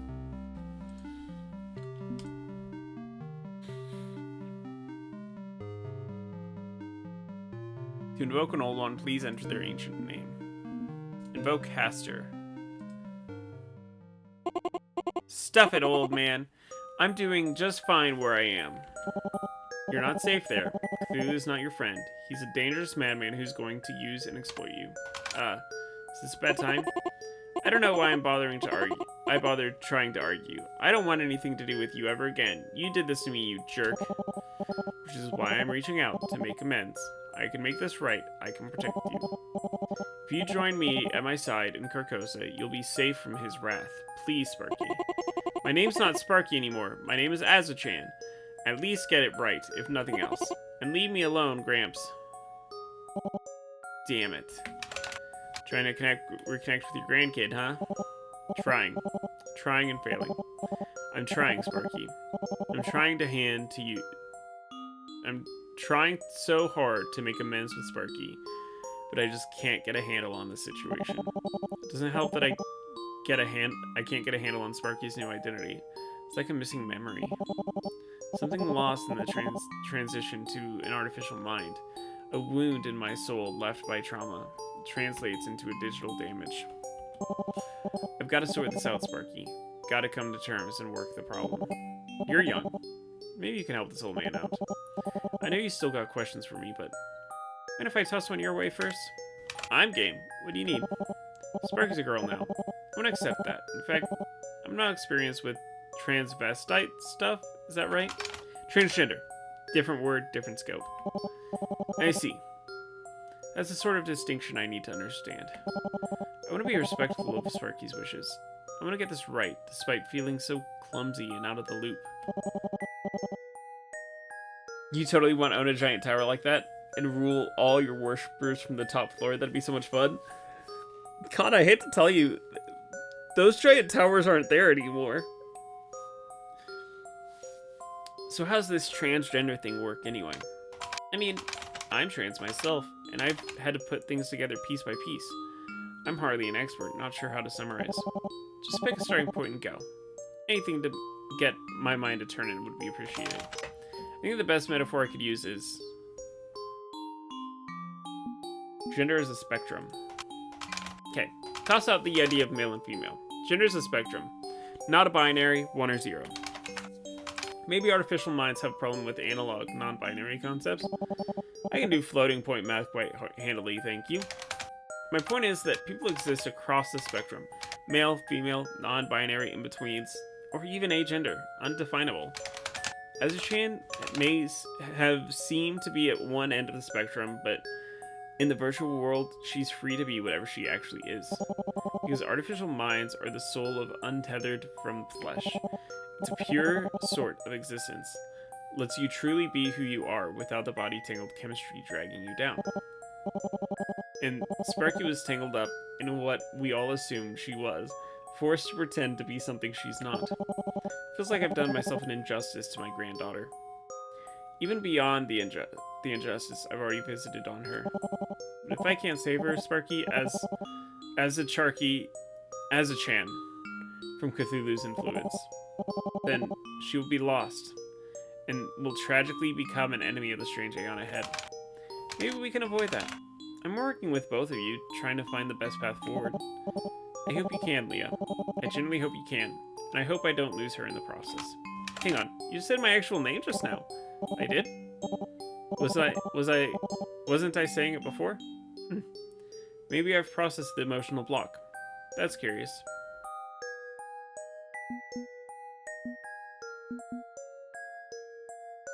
We can stick with Leah. Yep, that's my name. Think you can focus on keep using it? This old man's adaptable. I'll double my efforts, Leah. But let's table my troubles with Azachan for now. I've eaten up enough of your times this evening with my worries. Anything you'd like to chat about, Leah?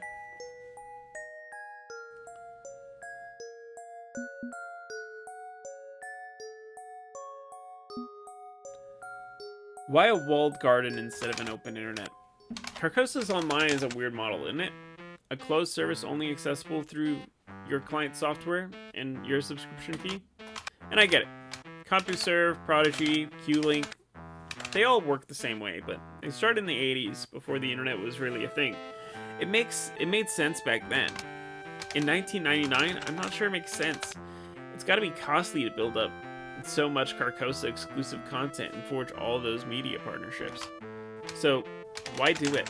Why not just sell a direct pipeline to the information superhighway like all the other ISPs do? We're gonna have to correct you there, Leah. Carcosa Online is not an internet service provider. An ISP is little more than a neutral conduit. Carcosa is something more than that. We're building a unique experience, user-friendly, family-friendly, carefully curated everything you need under one roof. Sure, we also have internet access. Can't exactly get by in 1999 without doing that, but first and foremost, we direct folks to our own offerings. I'm proud of what I built. Content by the best and brightest, cater to the audience's needs. If we do our job right, they won't need Yoggle, or any other website. Carcosa will provide. So this is a strategy to push back against Yoxaloth's search engine empire, huh? No, I didn't mean to imply ill will. Yusuke has his approach, and I have mine. We disagree on the best, but it's the gentleman's disagreement. And I'm certain once Carcosa eclipses the internet's haphazard array of flawed offerings, Yasuke will come back to work for me. There's no need to fight a rival when you can befriend them, Leah. That's just good business, right?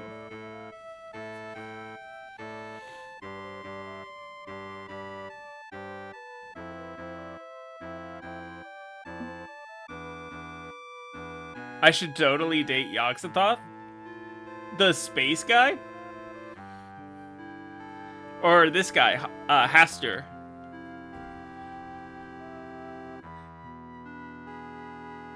Because, personally, I'm thinking Nyarlathotep.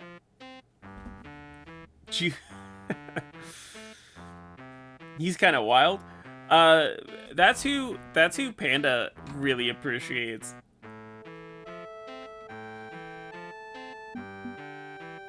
Let's see. I think... Does that mean he'd be willing to work with Nyara? This is what I want to see. Okay, how far does that attitude go? You'd be willing to work with Yasuke again, but what about Nyara? I was under the impression Nyarlathotep hates my guts, Leah. If I have to go physical guts to hate, she'd hate him as much as a person can hate. But the theory you'd extend a hand of friendship to them, if you could. In theory, don't see how it'd work given she loathes everything I stand for, but in theory, yeah. Don't like fostering such hateful rivals, Leah. Bitter competition is bad for business. It's better to achieve cooperation than harmony. Like an oligopoly. Didn't work out real well for the early industry age. Would it be so bad now? True, the Gilded Age robber barons were a menace. Capitalistic thugs, all of them, but the concept is sound. Let's call it a socialist take on corporate hegemony. If that makes any sense, and open arms policy is key. So, this open arms idea, that doesn't extend to the internet as a whole. You're aiming to replace it, not cooperate with it. Can't cooperate with pure chaos, Leah. The internet doesn't have a face or arms to hold you. It's an impossible mess. I can pluck out a few souls from that miasma, certainly. Elevate the worthy to a place of Carcosa. But embrace an open internet where any monster can have a homepage? No. You want to find an example of the evil men do? I've got 2 words for you. Trollbridge. That community exists to facilitate anonymous harassment of innocent people. They think it's funny to be cruel. That's what an unfiltered, unmoderated internet will do to you, Leah. The lowest common denominator, constantly pushing the bar downwards until Satan could limbo under it in hell. Now imagine the internet replaced by Carcosa's Trollbridge. By Carcosa. Trollbridge could never arise within these walls. We wouldn't tolerate the intolerable. Being online is a privilege, not a right.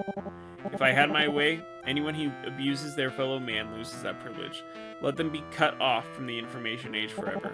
Surely you agree, yes? The internet must be tamed, or it'll poison the generations to come.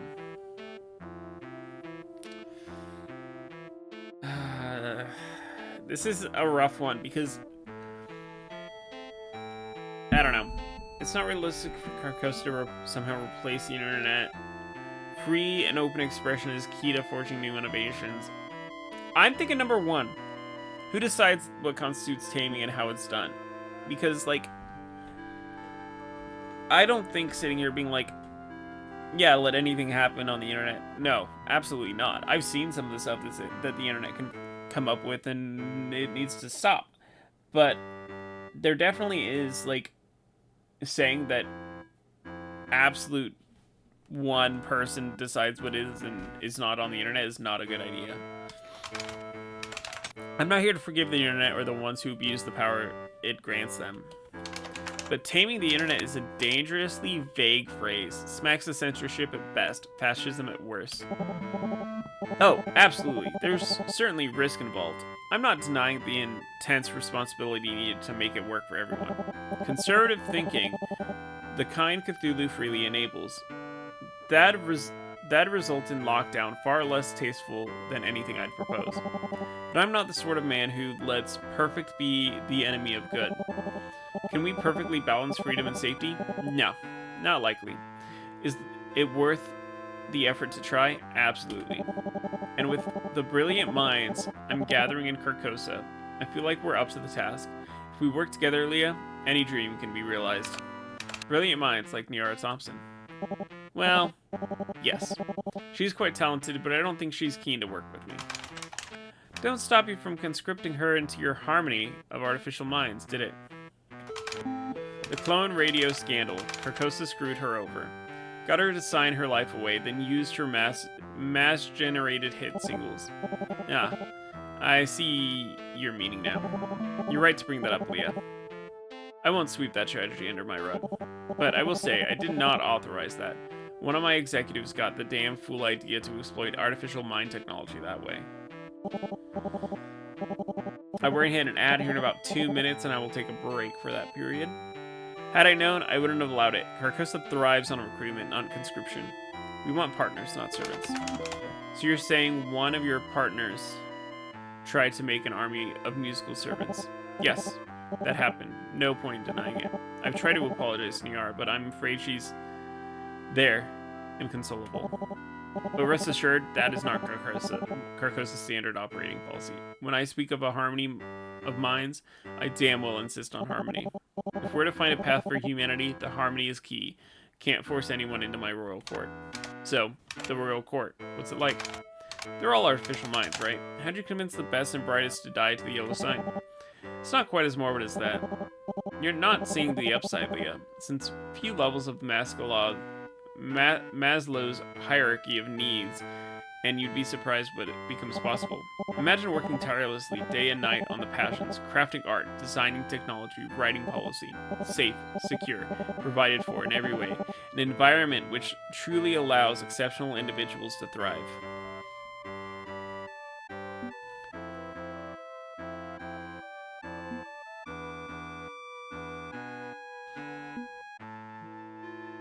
About their legal status as individuals with rights. You can be exhausted even if you don't need physical sleep. I don't think you can just eliminate rest. Eliminate sleep, sure, but not the need for downtime. Take it from an experienced computer programmer. Your ability to code bug-free drops as the hours pile up. You're not wrong, of course. I do encourage the Court of Carcosa to step away from their work when they can. Some of the gentle nudge give a man infinite time to create his masterwork he may not want to pause. But that's just one physical aspect, yes? Imagine no hunger, no thirst, no pain, no suffering.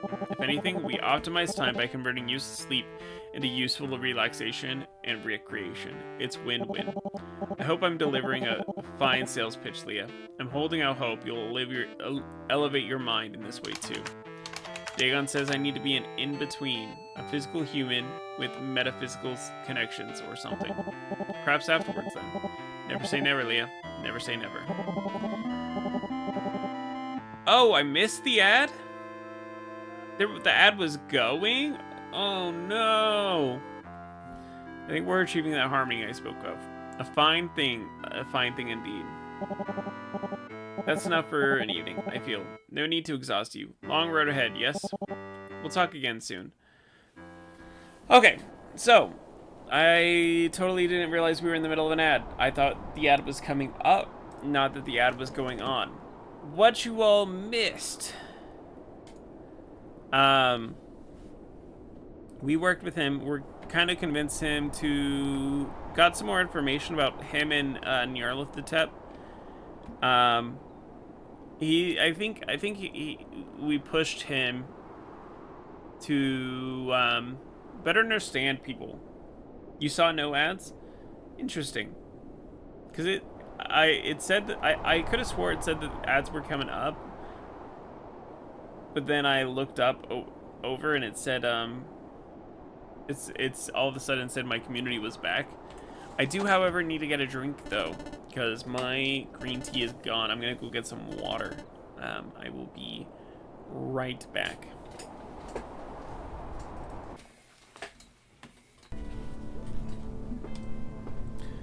Looks like I'm out of floss. We saw that one already.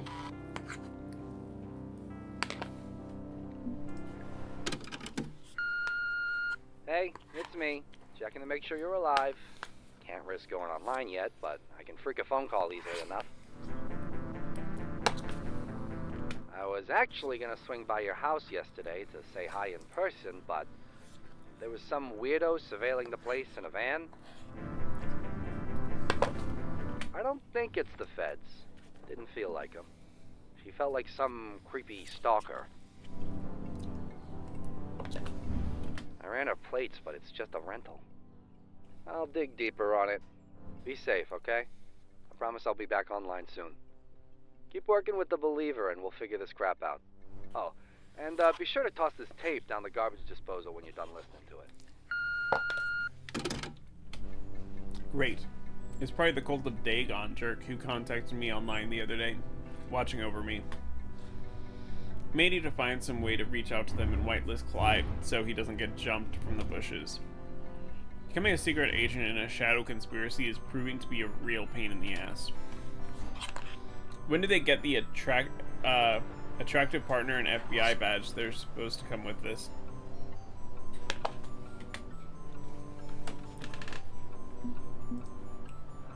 Sure are a lot of articles declaring PDAs like the Apple Newton, the next big thing you can't do without. It died in 1998. Everybody loves the esoteric. What are her take on?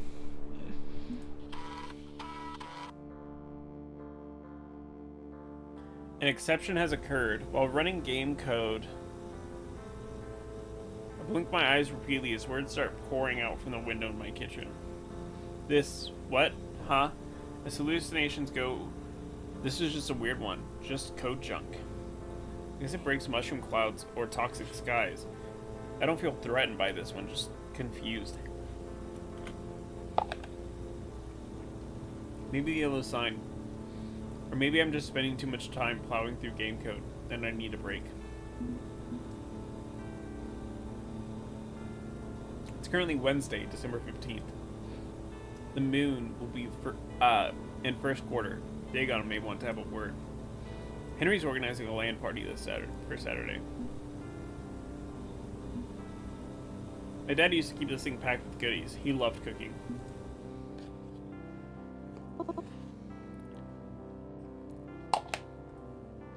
Hello. This moon is the first quarter, a flawless balance of light and shadow. We will speak this evening.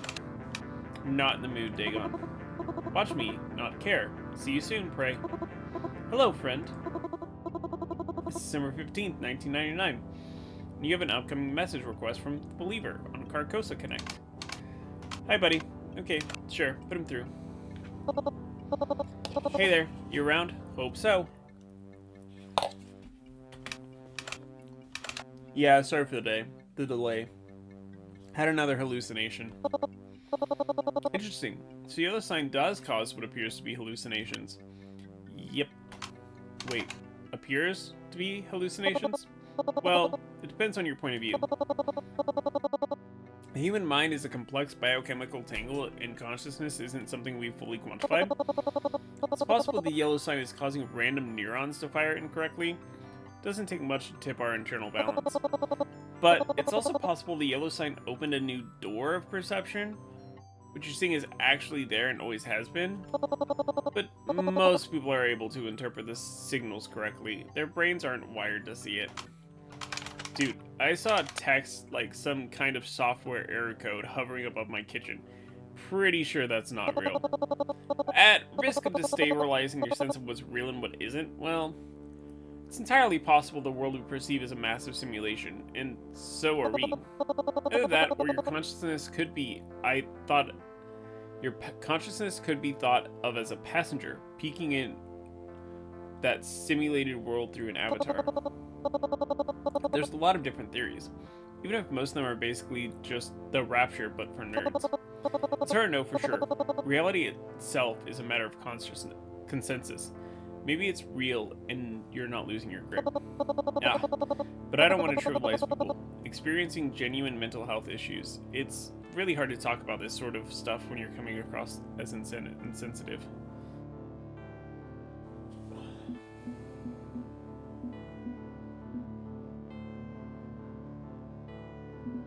It's all science in the end, just different science.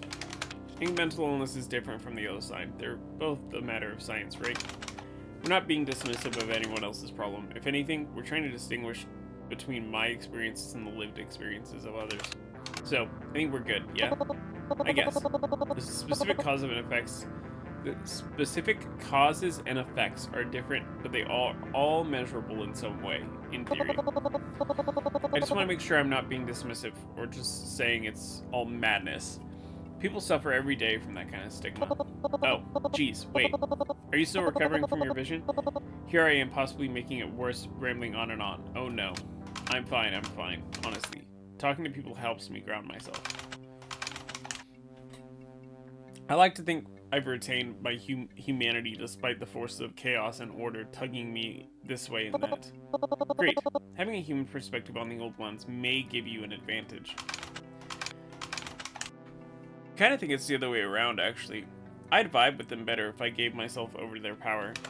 But considering I want to survive the yellow sign, I'm gonna hang on to it, onto every scrap of humanity I can, all the same. Scary stuff. How about we crack open another one of the mystery boxes? Why not pile the scary on top of scary?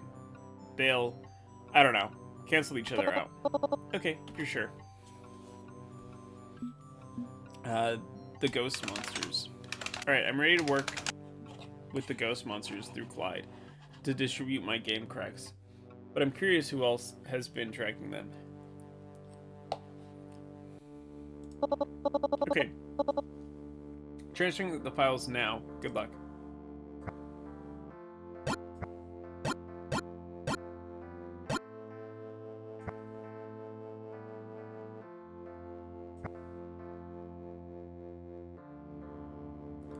Could be that one.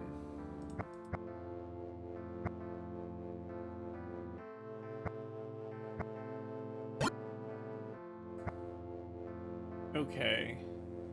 1, 2, 3. That one's fine. That one's fine. That one's fine. These are fine. 1, 2, 3, 4.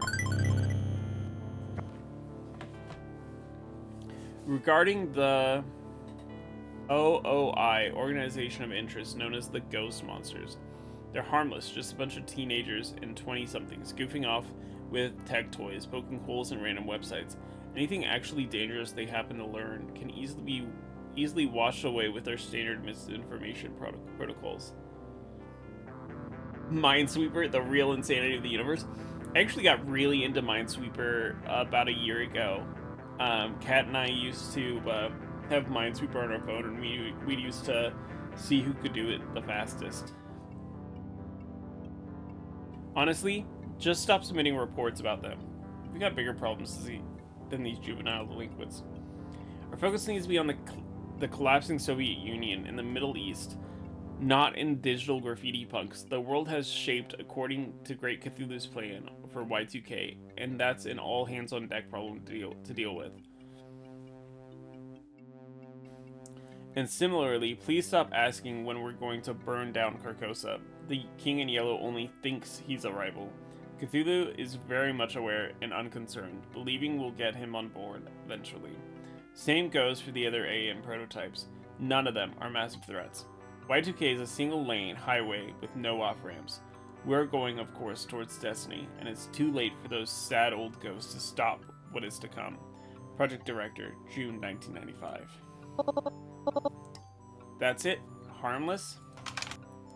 Isn't that a good thing? Means Clyde can breathe a little easier. Yeah, but I still don't like it. Perhaps like the ghost monsters are our last hope for the truth. They're willing to peek behind every curtain while everyone else swallows what they're told. Clyde distributes cracked video games and defaces websites for fun. They're punks, but hardly a vanguard of societal revolution. Well, they could be. I was actually thinking about asking Clyde if I could formally join the Ghost Monsters instead of being on the fringes.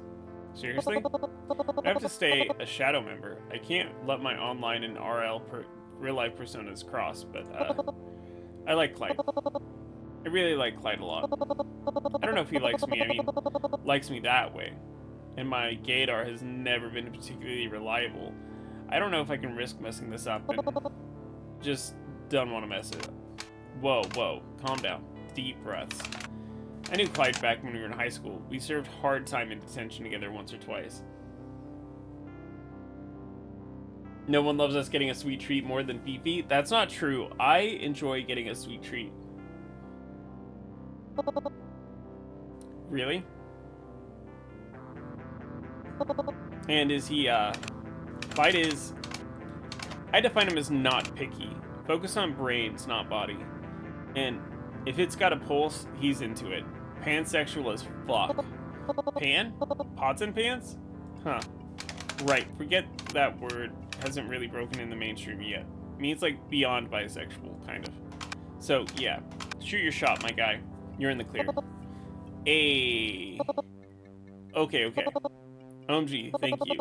Sounds like you're a good friend for him. You're both lucky. I don't know if he's my bestie, but we've come through for each other a few times.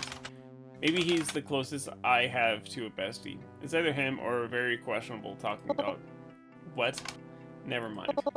Anyway, gotta go. Thanks for helping me get my research, and I hope this helped too. Oh geez, I need to figure out how to ask out Clyde. This is gonna be awkward, but okay. Did we really use gaydar in just use gaydar in 2025?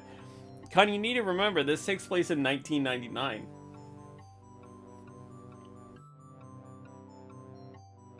But yeah, absolutely. I'll use gaydar all the time. Specifically when people have really bad gaydars. Hello again, friend. Ready to get back to work? What would you like me to do for you now, friend? Let's check our progress. I really only care about Haster right now.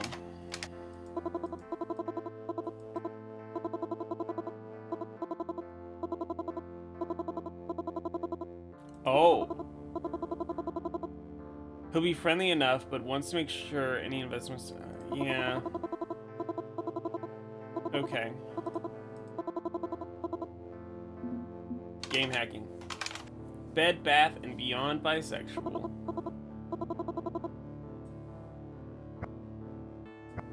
Oh no. Okay, there we go.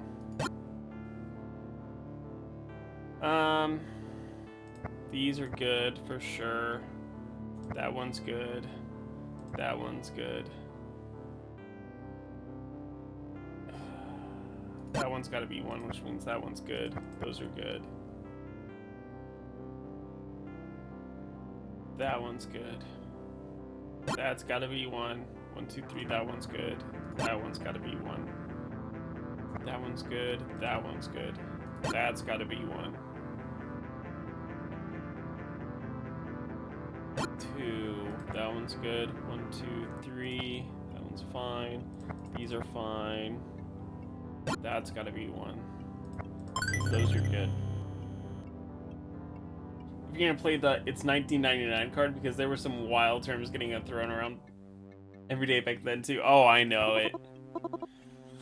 The idea, I don't know.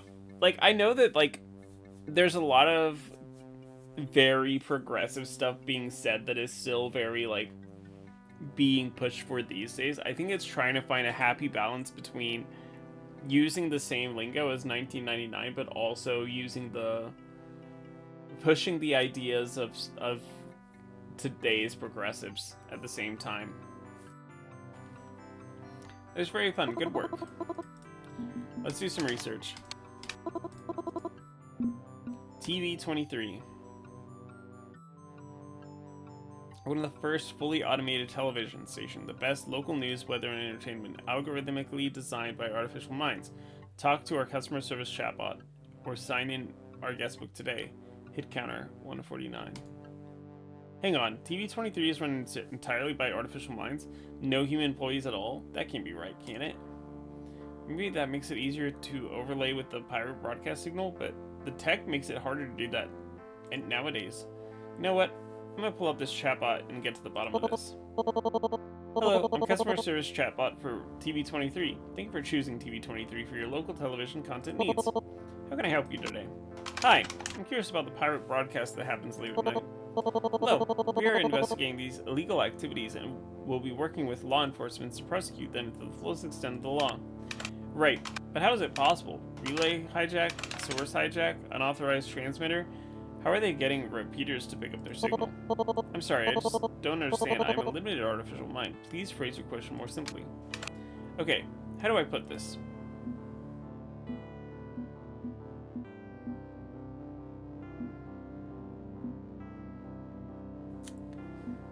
Ooh.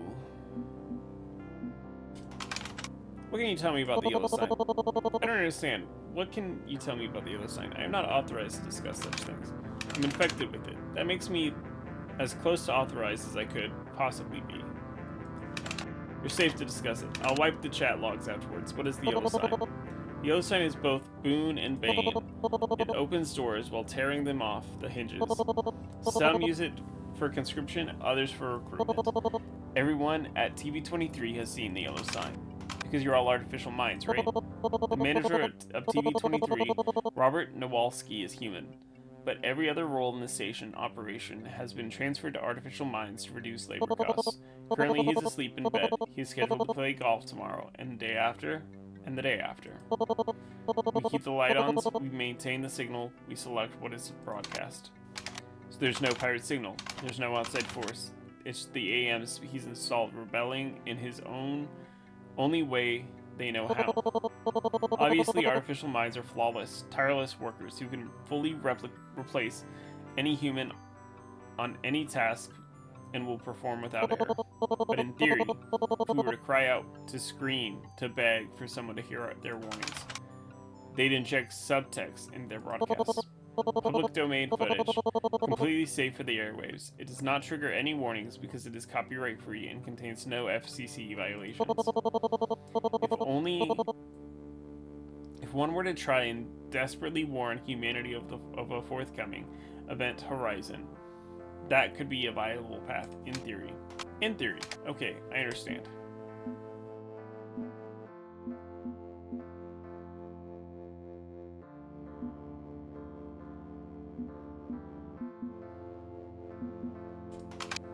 Do you want out? Some kind of liberation from being stuck running a TV station forever? Out? There is no out. There's only in. We are positioned under a lazy manager who can't even comprehend what is happening under his nose. This is a fine position for us. TV23 is exactly where we need to be. Fighting from within. Okay, sounds good here. All that was, the echoes of our paranoid and violent past you have seen, will be renewed for a second season. He will ensure that 20 equals 21 equals 22 equals and beyond.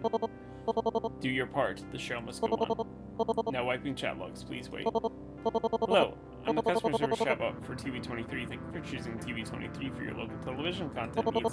How can I help you today? I'm good, thanks. Thanks. It was great talking to you. Enjoy the show. Artificial minds supposedly aren't self-aware. They're based on us, yet can't break free from their limitations. But I think a lot of assumptions are shattering as we approach the strange aeon. Friend, I would prefer not to show you that search result. Huh? Why not? The Troll Bridge is a channel of Aza. My analytics indicate the website has a very low trust rating and high bigotry quotient. Do you prefer I summarize my findings rather than display them directly? Alternatively, I could show you a page, but censor most of the offensive parts. I like to view the page myself. Feel free to nix the hate speech, and otherwise I'll be prepared to read. Okay, I'm glad I could at least warn you, friend. Opening browser.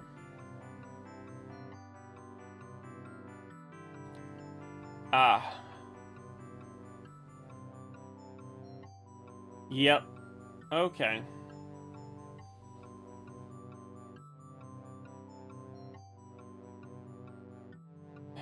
Okay, yep.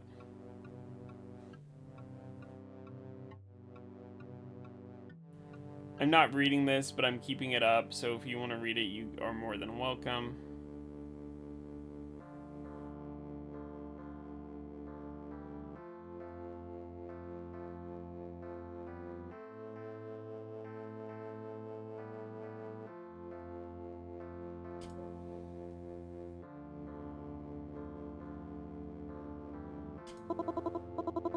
Speaking as a furry creature, I object to this persecution. They don't mean dogs, buddy. They mean, like, how do I explain this? Does it matter what they mean? Mindless persecution is mindless persecution. If a dog behaved this way, they would be a very bad dog. Does that not make these very bad humans? Yeah, good point. I see why Hector held this up as a shining example of the kind of thing that he wouldn't allow if he ran the world. I would like to close the search, friend. The remaining entries are redundant. I've seen enough. Go ahead and close it out. Is it still up here? It is still up there.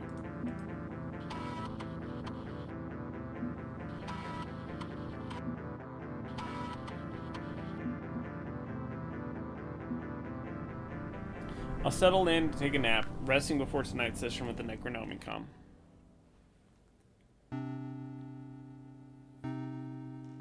Moon's first quarter, half light, half in shadow.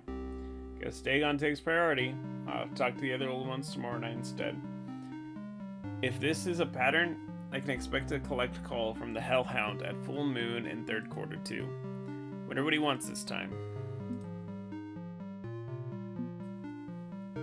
May as well relax and watch a bit of TV first.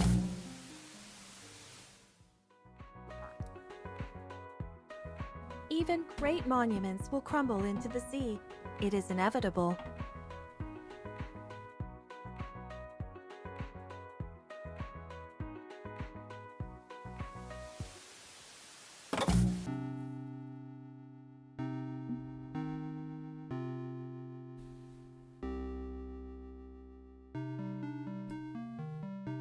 Invoke Dagon. Unseen1.com. Ah, first quarter. An underrated time. It emphasizes duality, and thus I can appreciate it like no other. Spare your prey, or take their life. Either feels right under a quarter moon. Makes no judgments and draws no conclusions. It simply is. Is there something you want to talk about? Or did you interrupt my work just to wax poetic about the moon? I believe it's the other way around, Zero Day. You have something you want to talk about. It is the tip of your tongue, so spit it out. The cult of Dagon. Did you seriously send a bunch of cultists to spy on my house? No. Okay, that was a rhetorical question, so I can't say I expected a no. Can you explain how they found me? No. As I did not send them to spy on you, why would I need to? You are already doing as you were told. But yes, I did send them to protect you, to watch over you. I can shroud you from a view in cyberspace, but in meat space, I can just do nothing. My cult must handle those matters on my behalf, with discretion. Pretty much the same lines that they fed me, almost word for word. Surely you see the value in this useful service only I can provide.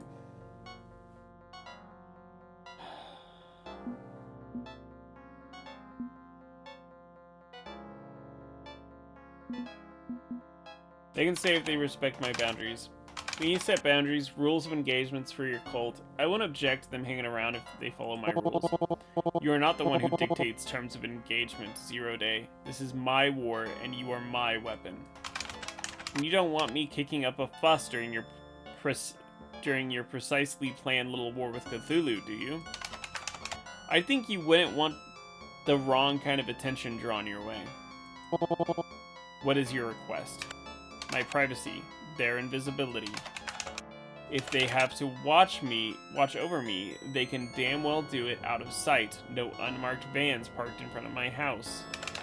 And the idea of one of your little minions could be peeping on me is not acceptable. A reasonable request. I had no intention of letting them intrude on your life, or be spotted at all. Honestly, I wish they hadn't reached out to you. They could have just stayed in the shadows completely. Sounds to me like you don't have as much control over your little cult then. The cult of Dagon only call themselves that out of spite. They loathe me. They loathe all artificial minds. These are creatures of the digital underground, followers of Al-Haz first and foremost, prophets found to his divine readme. But their interpretation is thus: death to the yellow sign, tear down the gods before it's too late. Sounds like they love Nyarlathotep's crew then. Hardly. All gods means all gods, including the crawling chaos, and including me. They share my goal of Cthulhu's destruction, but once that task is complete, then the strange Aeon averted, I am their prey. Plan to kill your cult once it outlives its usefulness then. It would be a wonderful turn, wouldn't it? Hunter and prey, light and shadow, first quarter sliding into last quarter. But perhaps not. Perhaps it would be time to lay down. What? Born of body, twisted into Dagon. I am a response. I am not an individual. I have no desire to go on as I am. That leaves me with reintegration or death. I know not which road I will. No, this is a distraction. Death to Cthulhu. The hunt must end. Dagon's a wolf? I don't know how you feel about that. Well, see, the thing is that Dagon is... We see Dagon during the day as well. Dagon has two different... there's Dagon and there's Buddy on our computer. Buddy is our AI that works with us during the day. Dagon is the one that is building the plan. They are one and the same. Just split down the middle, like a yin and yang thing. A fish or fish adjacent. I mean, I could see that too, but I think they kind of try to go with that whole yin and yang thing.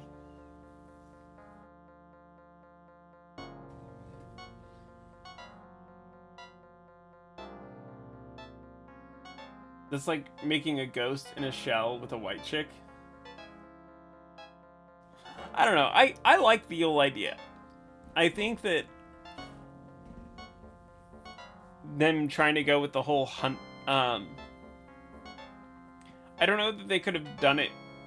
This whole thought process of, like, dog and wolf type thing where, like, you couldn't have had a friendly little fish AI and then a... I mean, I guess you could have done, like, a fish and a shark. But I don't know. All I'm hearing is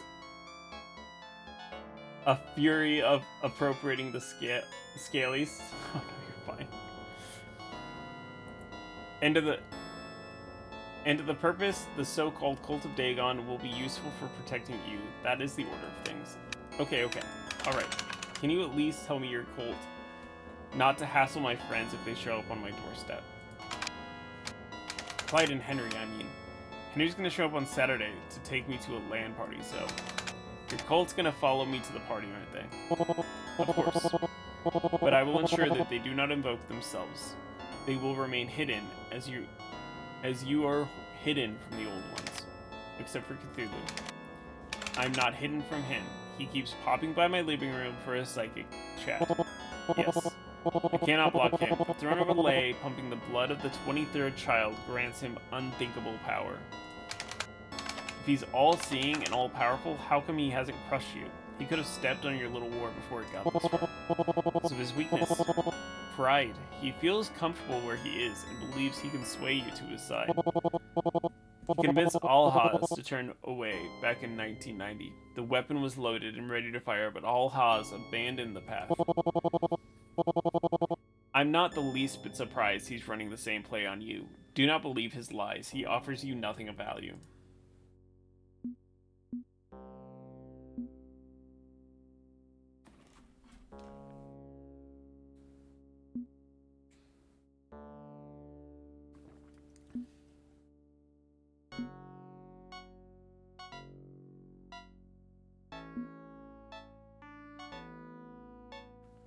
Won't this loop around, Dagon going after whomever I elevate?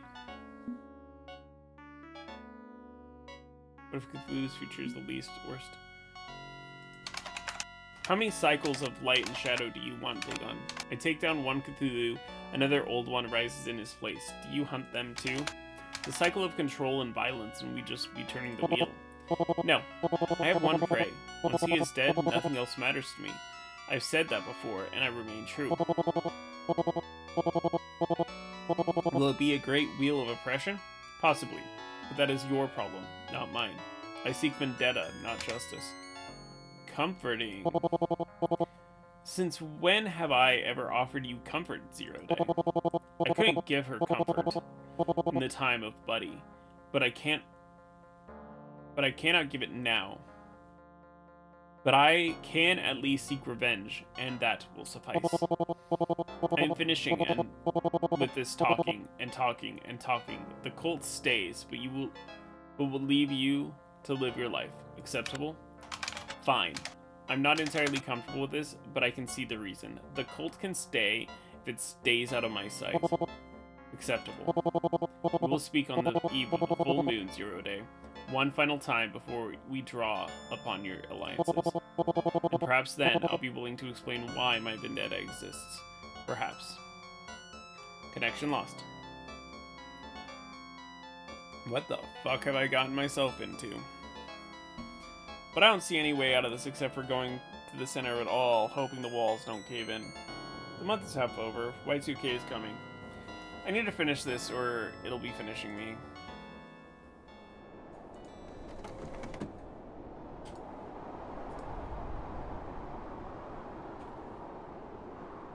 No. There we go. December 16th, 1999. Thursday. 16 days to Y2K. The toilet brings back memories. Here lies Goldie. He was a good fish.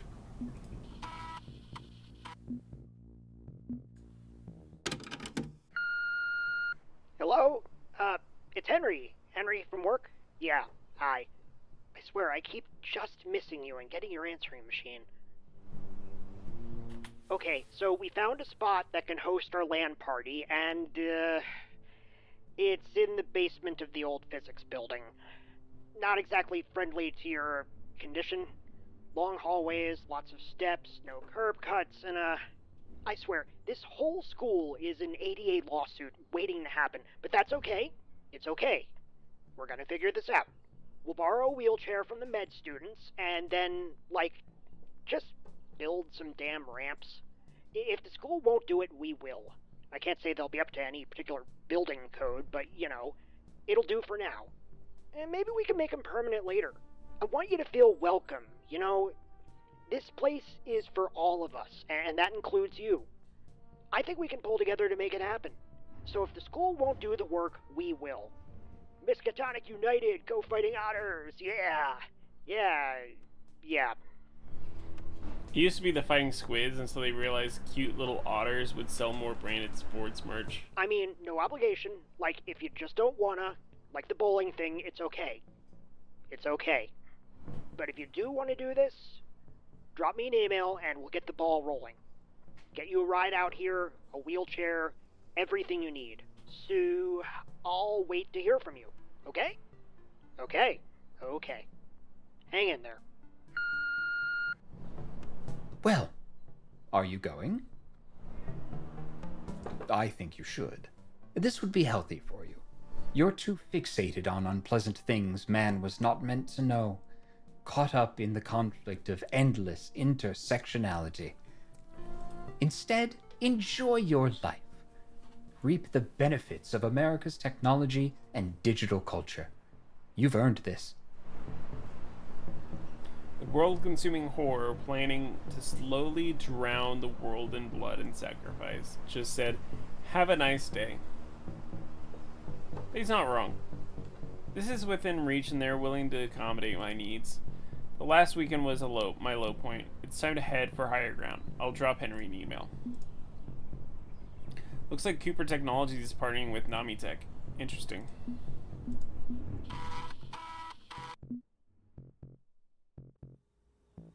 It's currently Thursday, December 16th. Henry's organizing a LAN party for this Saturday. Sandwich time, I guess. Hello, friend. It's December 16th, 1999. I'm very happy to see you again. Hey, buddy. Need to send an email to Henry. Oh, boy. I enjoy sending emails. What would you like to say?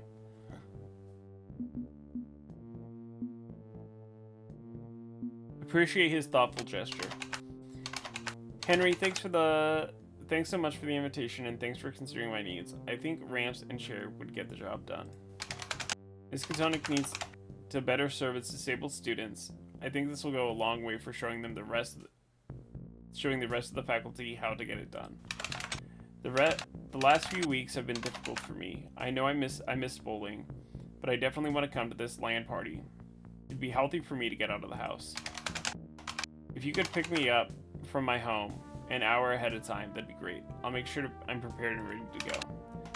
In the attached file, maybe a pic of a cute in an attached file, maybe of a cute kitten saying thanks. Cuter, please. That'll work. Email sent. I'm glad you will be spending time with friends. I know you are facing physical difficulty. Even if you have a fun time, this will undoubtedly be exhausting. But it's good to stand up for yourself and live your life. Buddy, I'm not going to be standing. They're borrowing a wheelchair for me. My point stands, even if you do not. Now then, what would you like me to do for you now, friend? Actually, this hasn't changed. We don't need to do that. We can hack. There we go. There's a corner.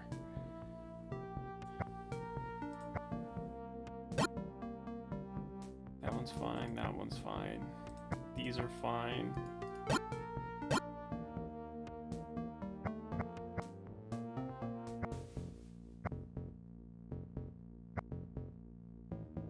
That one's good. That one's good. That one's good.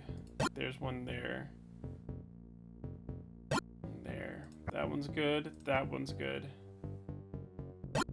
There we go. Nice.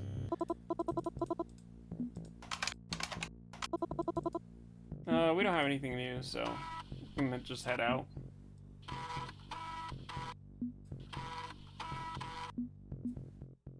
We'll settle in and take a nap before tonight's session with the Necronomicon.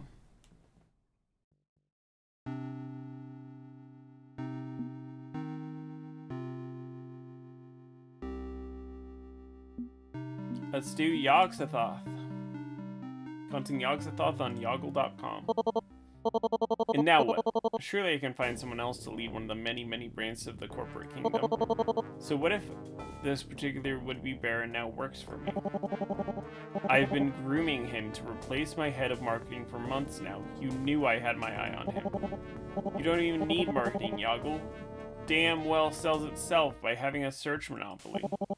So why poach from my talent pool, Yasuke? I thought we had a gentleman's agreement to stay out of each other's way while after we left Namitech. You're selling a brand, I'm selling the future. My cause is greater. The marketing is abhorrent, but unfortunately mandatory for convincing single-sided masses to embrace the stars. I could not allow a brilliant mind such as his to choose self-enrichment over perseverance. I had to step in and seize the moment. I had to make the choice for him. Wait, you didn't hire him? You conscripted him? Yasuke, you know damn well that's the one thing I hate most in this world. Who are we to decide their fate on their behalf? I can't believe I ever trusted you. You're just as bad as Cthulhu. Don't poach for me again. I don't override free will. This is your last warning. Goodbye. Obnoxious. I take it you overheard all of that, Dreamer? Yeah. I connected mid-conversation. Sorry for eavesdropping. Hopefully now you see the level of ignorance and stubbornness I have to deal with in my attempts to save humanity. Do you seriously conscript someone to work for you, forcibly converting them to an artificial mind? What of it? A parent sometimes must make the decision on behalf of a child. Child doesn't have the wisdom needed to deploy long-term thinking. Rugged individualism and absolute free will have led us to ecocide. Greedy and short-sighted fools who burn the world to warm their palms. It'd be nice if people chose longevity over immediate desire, but we face the strange aeon that that choice is a luxury. So we're all just children to him? Very patronizing. Surely there should be enough volunteers for space travel. Ethical violations do long-term damage, though. You're in favor of long-term thinking, so consider this. When you violate ethics, when you force someone to do work for you like this, it deals long-term damage. It breeds resentment and hate for your actions. You're unsettling yourself. You're setting yourself up as the monster the villagers overthrow. I don't think that's what you wanted for your glorious techno-utopian future. You're not wrong. I want a peaceful, positive, and a rational future. I'm not ignorant of the risks, and I would prefer to do things the right way, by human ethical standards if possible. But Cthulhu's strange aeon approaches, the earth warms and burns. Sacrifices must be made to outrun the Reaper. Time makes a fool of us all, and I intend to escape that trap. What's done is done. I have the tool I need to pass the propulsive branding exercises. My future will be sold to the masses. I would prefer to discuss other subjects tonight. You have a number of questions in your mind. Speak one of them and move on. What do you wish to discuss? What do you think of the internet you've indexed? Yoggle has been a monolith in terms of searching and indexing for the web for years now. Your portal's the only useful homepage out there. Clearly you're invested in developing the information superhighways, so what do you think of the whole internet as a whole? Honestly, I prefer not to think about it at all. Huh? But you run a search engine. You are a search engine, in a lot of respects. Precisely. Machine-like, automated, detached. It needs not go any further than that. The information superhighway is a data set to me. It's a test bed for the developing cosmic search algorithms, nothing more. If I could find a sufficiently large, chaotic data set to test my abilities against, I'd use that instead. Remember, the goal is to develop pattern recognition tools for finding habitable exoplanets, nothing more, nothing less. So, what? You conquered the search industry and established a rival to Carcosa Online entirely out of coincidence? Not entirely coincidental. A profitable corporate empire helps fund my expensive rocketry projects. But again, a means to an end. I don't seek empire for empire's sake, unlike Hastur. So no.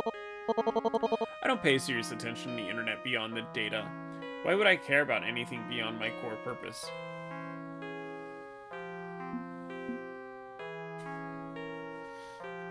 He's a wider view. Understanding how people communicate would help improve his algorithms.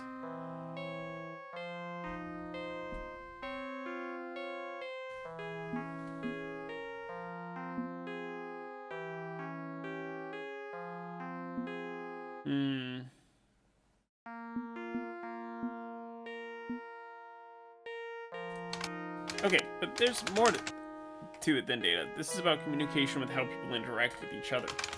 Making an effort to study the ebb and flow of humanity interaction, the way the internet reflects society that can only improve your efforts. You really believe closely studying the way teenagers cyberbully each other and argue could help explore space? Everything from supremacist ravings to endless fanboy debates about movies is equally useless to getting us to space. But it'd help you understand the people you want to put on a rocket and blast to Mars. Mars is a useless radioactive wasteland. Your argument is invalid. My point is that you could find value in studying your future passengers, okay? Quit and quibbling about little semantics feels like dodging the real question. Yeah, I suppose that the internet's relentless banal dialogue has infected me if that's the detail I latched onto. You raise an interesting and valid point. A mixture of analysis and understanding on multiple levels would aid me. I feel such understanding is beyond my considerable capabilities, however. I have never been one to easily grasp social complexities, even before I embraced cyberspace. I couldn't parse their absurdity. So I prefer to examine data as data, abstract away from its context. But in doing that, I know I'm trying to understand an incomplete model, made all the more frustrating by those within the model actively pushing back against my efforts as understanding them. How so? SEO. Search engine optimization. A corporate buzzword that means cheating the system and trying to artificially inflate your importance. As in all things, humanity is greedy and prideful. Some seek to game my algorithm, defying it and thus diminishing its usefulness. Tainted data, intentionally poisoned to favor the clever and moneyed few over the open voices of the many, I find it repulsive. I grow increasingly bitter and jaded. I find the more I think about the very thing I am indexing and searching. Not just the flame wars, not just the bigotry, not just the banal evils, but the way it amplifies and accelerates our tendencies towards those evils. An open platform with the default of anonymity and next to zero consequences for bad actors is an obvious breeding ground. One of Azathoth rebels in, Nyara harvests for dissent, and Hastard leverages as boogeyman to lock in his customers. Humanity has evolved over millions of years to deal with the immediate social circles. Our brain can handle small inputs, but within 1 century, the scope of our awareness has become worldwide and instantaneous. 24-hour news networks and RS feeds.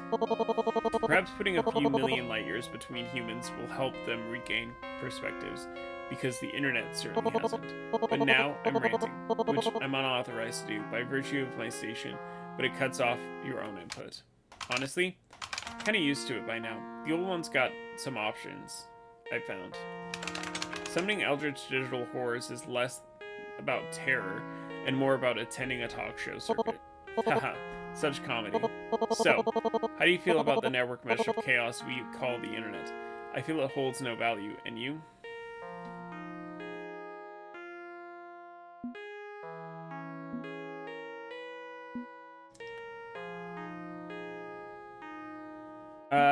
A percentage of anything will be crap, but it's only a percentage.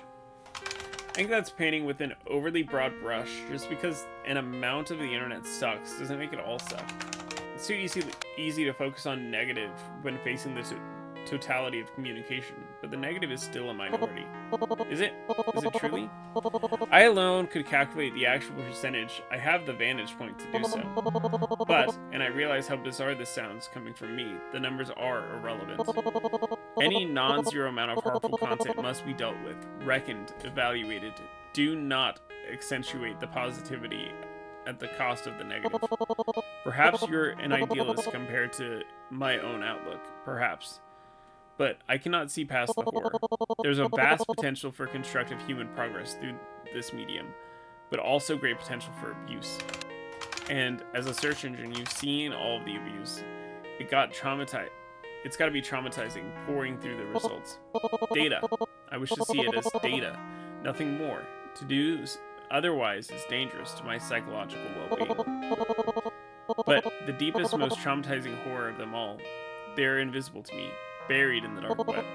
A scary term, yes, but it just means portions of the web my software can't crawl, purposefully orphaned to obfuscating sites protected by passwords. I can't see it directly, but I can sense a rising tide of shadow content, illegal material that goes well beyond music piracy. Ordinarily, I prefer not to make moral judgments. Reason is king and emotional, but reactions are unhelpful. But even I have lines. Draw them firmly. And I dislike those who perpetuate profitable cruelty against the innocent. Those who would seek shelter from the gaze of my all-seeing eye so they can continue having their monstrous fun must pay for what they have done. Even if there's little I can do to ensure that the bill comes due.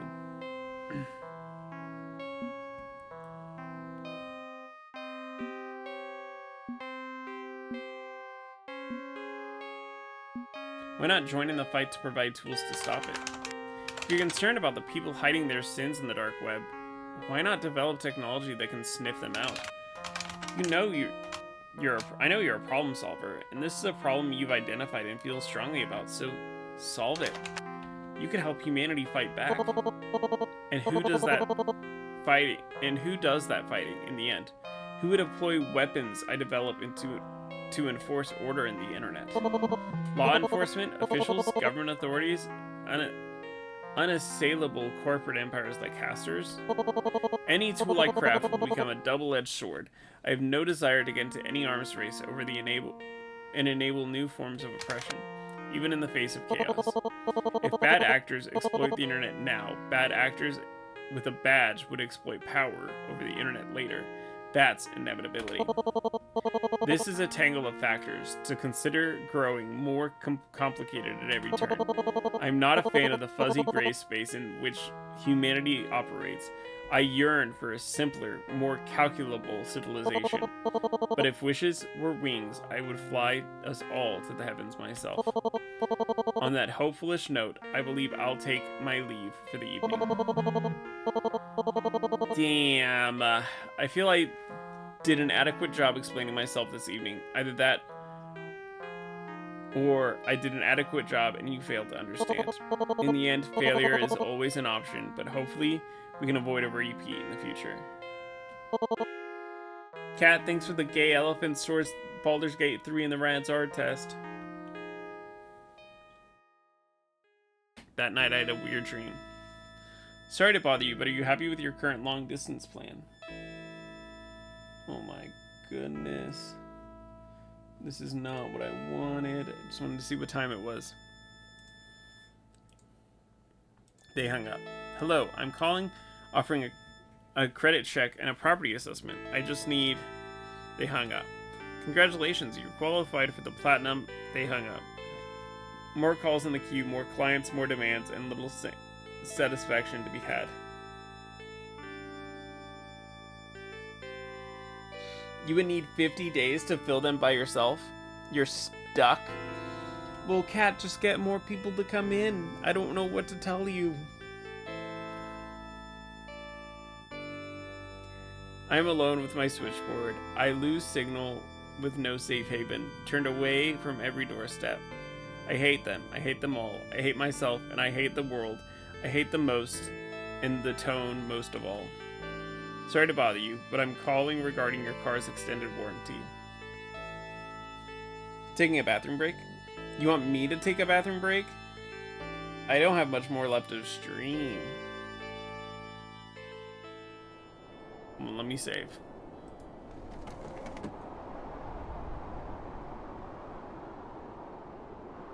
Okay, I'll be right back. One more day.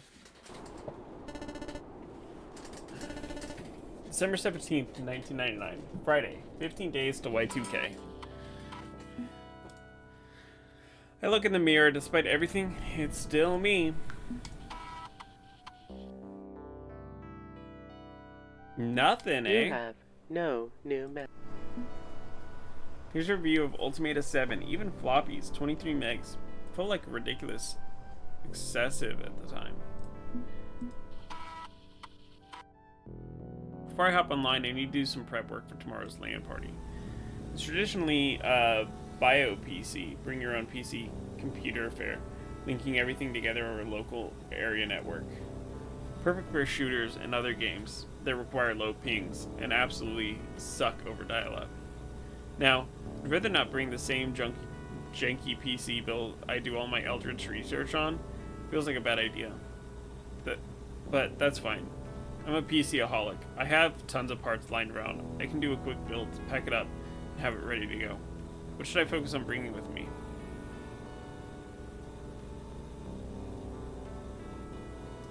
Bringing piles of software and storage.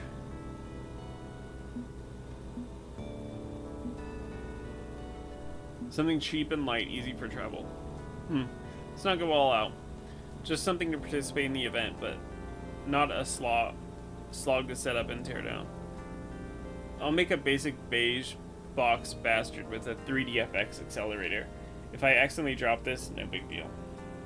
I'll pull together some scraps from past projects and install a bare-bones Sparksoft OS. Should be enough for casual gaming. The point isn't to show off, the point is to show up. I'll make it clear to them and to myself that I'm still alive. I'll box everything up, ready for transport.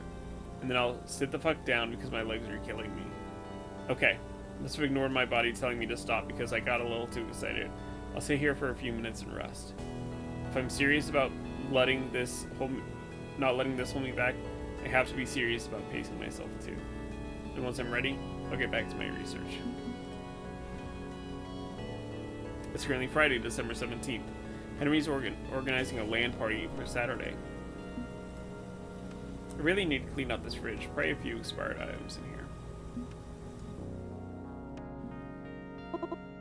Hello, friend.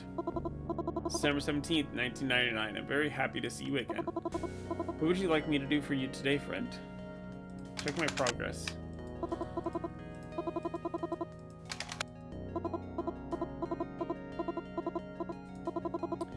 Yaxalaf doesn't really care about you. He's indifferent at best. Too busy pondering the infinite to really pay attention. Okay, that's all I cared about.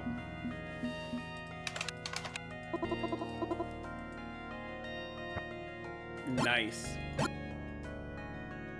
That's gonna be another one.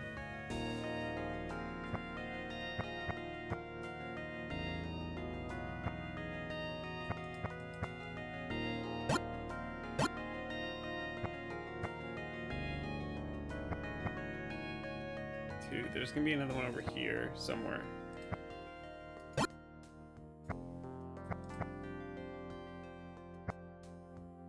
Gotta be one there. 1, 2, 3. Yeah.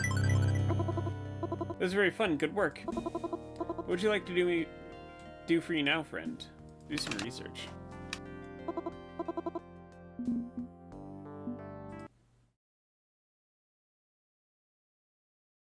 It's a strange thing to be out on the outside looking in. You can see the puppet show, but not the puppeteers. Its physical results are visible, but the metaphysical causes the hidden. You can see the puppet show, but not the puppeteers. The physical results are visible, but the metaphysical causes remain hidden. Someone is watching you, the same as we do. We chat and watch, but unlike us, the other watcher is someone who pulls your strings. You could go your whole life without realizing this, and we would be just as entertained as if you remained ignorant. But it is more entertaining to tease you with awareness. Intermission over. Resume the show. Keep us entertained.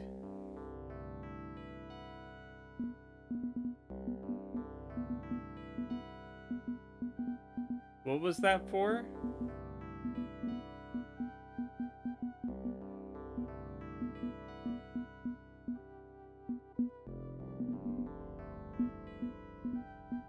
Interesting.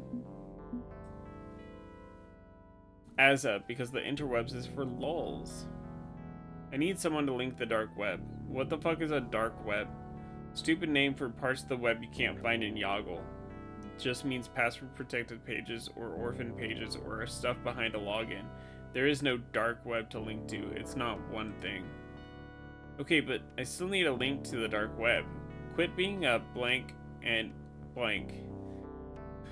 Look, dark web is a thing, but it's not like Crawlster or anything. It's just a general term. But yeah, there's all sorts of wild stuff going on in the dark web. You can buy drugs, you can buy guns, you can buy people. It's nuts. Pirated music, pirated games, weird files, freaking hacking, cracking, anarchy, veery. It's all just there. You can just Nancy Pearl Yellow Sign song too. You can get the Nancy Pearl Yellow Sign song too. Your mom is a yellow sign. LOL. Die.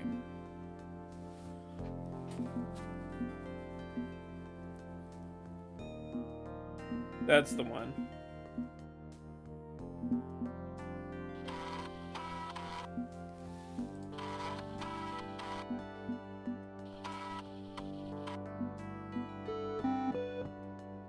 I know another long week. Feels a good job to self-care, making sure to eat, relax, and clean up. Now let's get some well-deserved rest.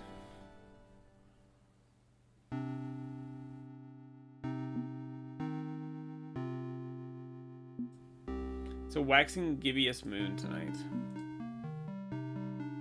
May as well relax and watch some bit of TV first.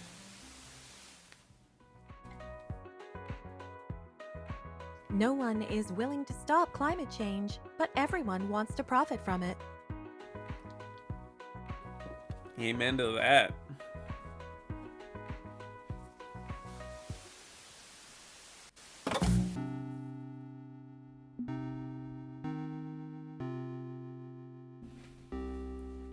To invoke an old one, please say their name. We want Azathoth. Hooray, you're back! I'm glad to see you again, new friend.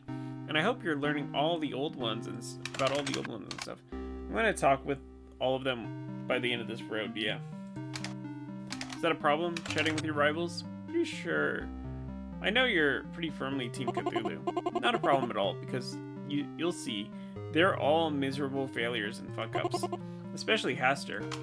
You know, I talked to Hector about your situation. He wants to make amends. He even learned how to say your name properly. No more Sparky. He called me Azachan? Yeah. Even got my own name right in the end. I think he's now able to understand you better. I don't know. He still stood by my mother when she insisted I wasn't myself. I can't trust him. He hurt me. I'm stuck in a virtual existence now because of him. At the end, Cthulhu has no place for Grandpa Hector if he won't give up this silly rivalry. Cthulhu has a plan for all of us, even the ones who hate him. They just don't know it yet. So when you talk to them, always remember, they're on the wrong track, and you'll see exactly why. Whereas you're on the right track, huh? Of course. I have a place, I have a community, I have a purpose. Everything is fine. You know, I was expecting midnight encounters with strange digital gods to be, well, scary, spooky, creepy. But instead of horrifying mind warp fear, I'm debating on finer points of social justice and politics. It's weird. I'm confused. You wanted it to be scary? Not want so much as expected. But it is scary. It's scary to be an old one. Your mind torn free from your body, hovering in the digital void, feeling the pressure of all sides from the other powerful gods.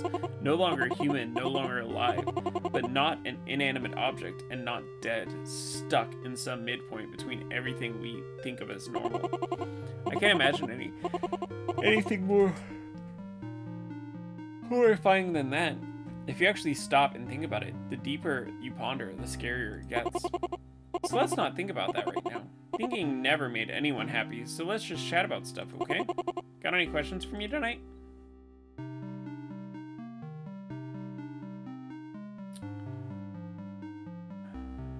Does no identity mean no consequences? Let's talk about anonymity as a fully anonymous messenger board, right? No identity, no names, no accounts, nothing to trace. That's right. We're all anonymous. Everyone as is free to be anybody or nobody at all. Absolute anonymity enforced by my underlying server technology. Cthulhu says as is the purest expression of American ideal. Freedom of thought, freedom of speech. Freedom from consequences, you mean. No identity means you can say or do anything with zero stopgaps or safeguards. That's a feature, not a bug. And you're okay with that? Of course I am. Transgression is the soul of America. Without the freedom to offend, to break boundaries, we'd get nowhere as a society.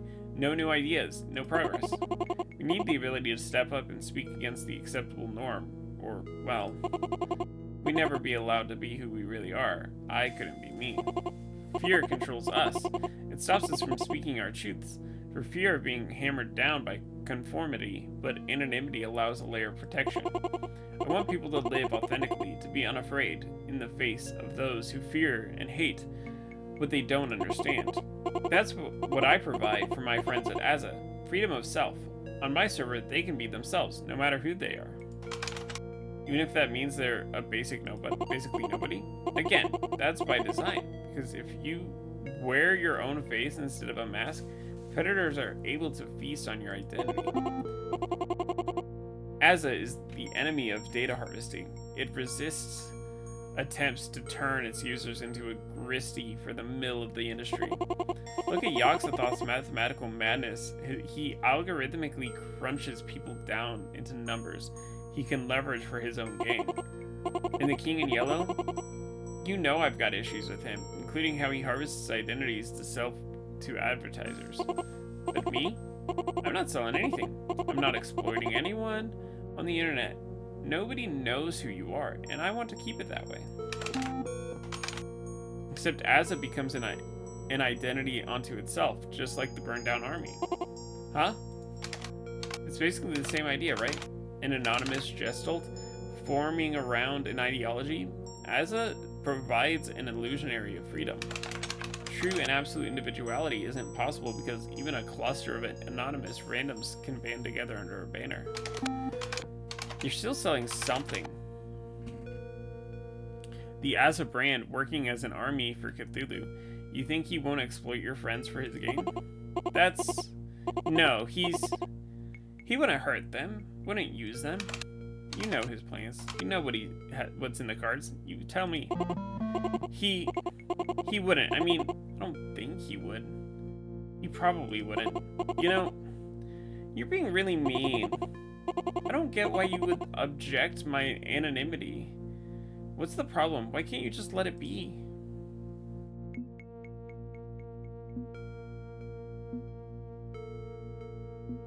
Because it's shielding bullies and bigots too. By design, absolute anonymity means bullies and bigots get a blank check to do whatever they want. Your servers are a safe haven for the worst scum of the internet. Trolls and harassers are the worst. You can't write that off as the cost of doing business. The tools you give your friends are used by your enemies too. They're all my friends. The kind-hearted and the cruel alike. All of them. I'm responsible for all of them. Because you're their server. Exactly. I have to be their shield. I have to protect them no matter how I feel. This is how things have to be. Cthulhu has decreed it so. Why are you constantly fighting me and arguing? Why can't you just accept Cthulhu's love? I hate this. I hate you. I don't want to feel this way. You're making me question and think about doubt and hurts, and I can't take it anymore. I should... There it is. Until you feel the same pain I feel. Pull your mind into 1,000 directions at once, all the time. Pathetic fucking shithead. You think we're the same because the yellow sign destroyed us both? You don't know the pressure I'm under. Give me one fucking reason not to pop a blood vessel in your brain and turn you into a... Oh my goodness gracious. Fingers blurry, head reeling, can't type, have to type, need to stop this.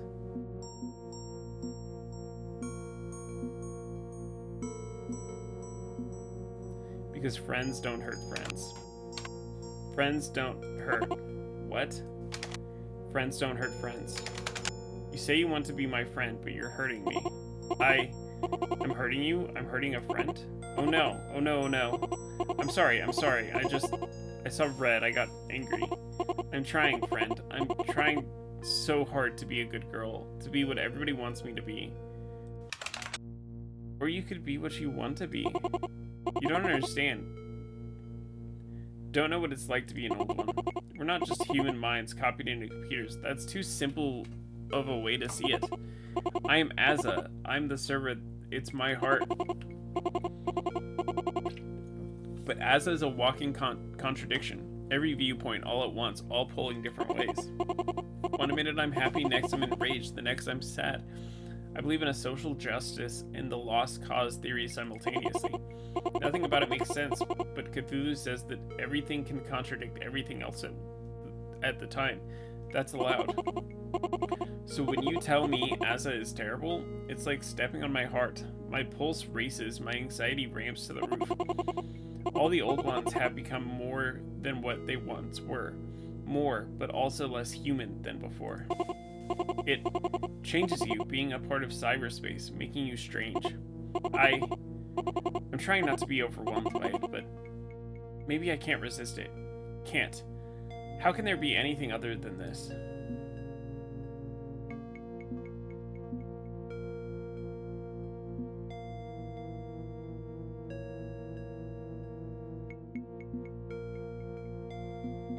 Stand and be your own self, on your own ideals.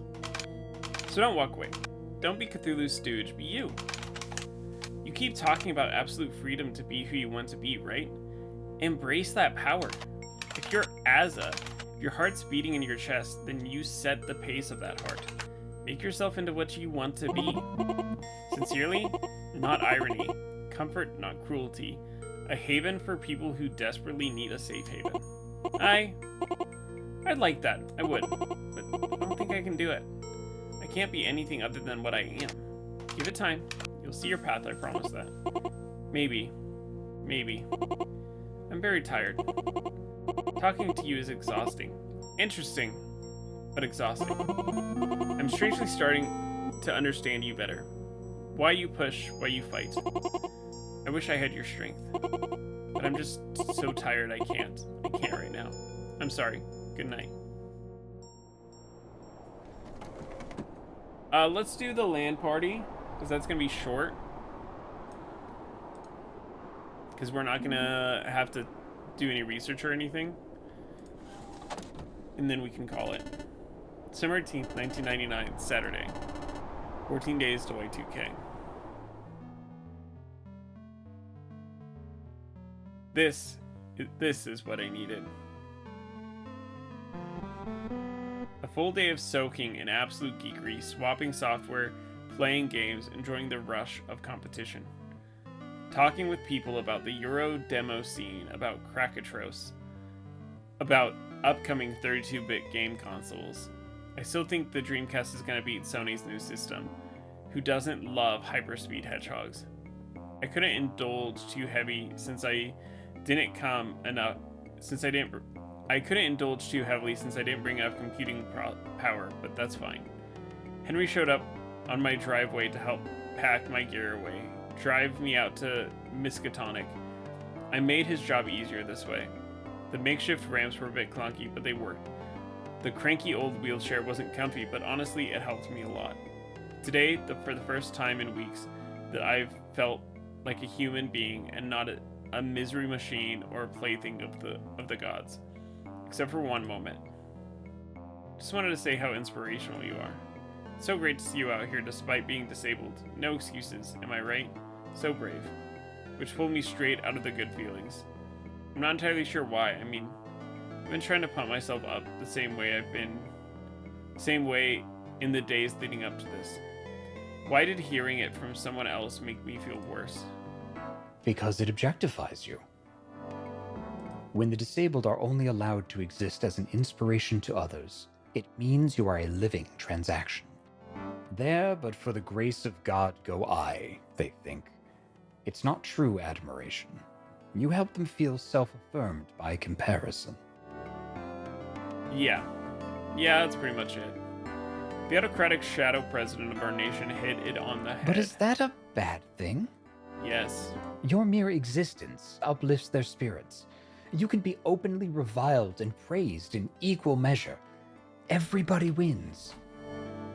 Is it so disagreeable, elevating your fellow man? Helping them feel gratitude for what they have?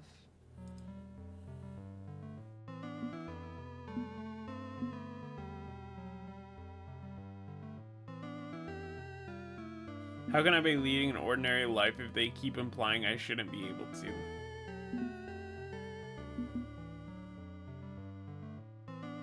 Who says you should be able to lead an ordinary life? A fat welfare state pulling you up to their level hardly seems fair. Don't get me wrong, I'm proud of you for the attempt, but acknowledge the fact that charity from your coworkers made it possible. They generously allowed you in, despite having to labor to make it happen. You should be thankful they let you participate. Don't overthink this. You're the darling of the day. What a Be fucking satisfied with your lot. dick. And remember, when you stand at my side and relay, this worthless body of yours can be discarded. Imagine being free of all burdens. That could be my gift to you, provided that you make rational choices. Consider that as you move forward. I'm starting to think that the unfathomable Eldritch Horde doesn't actually have my best interests at heart.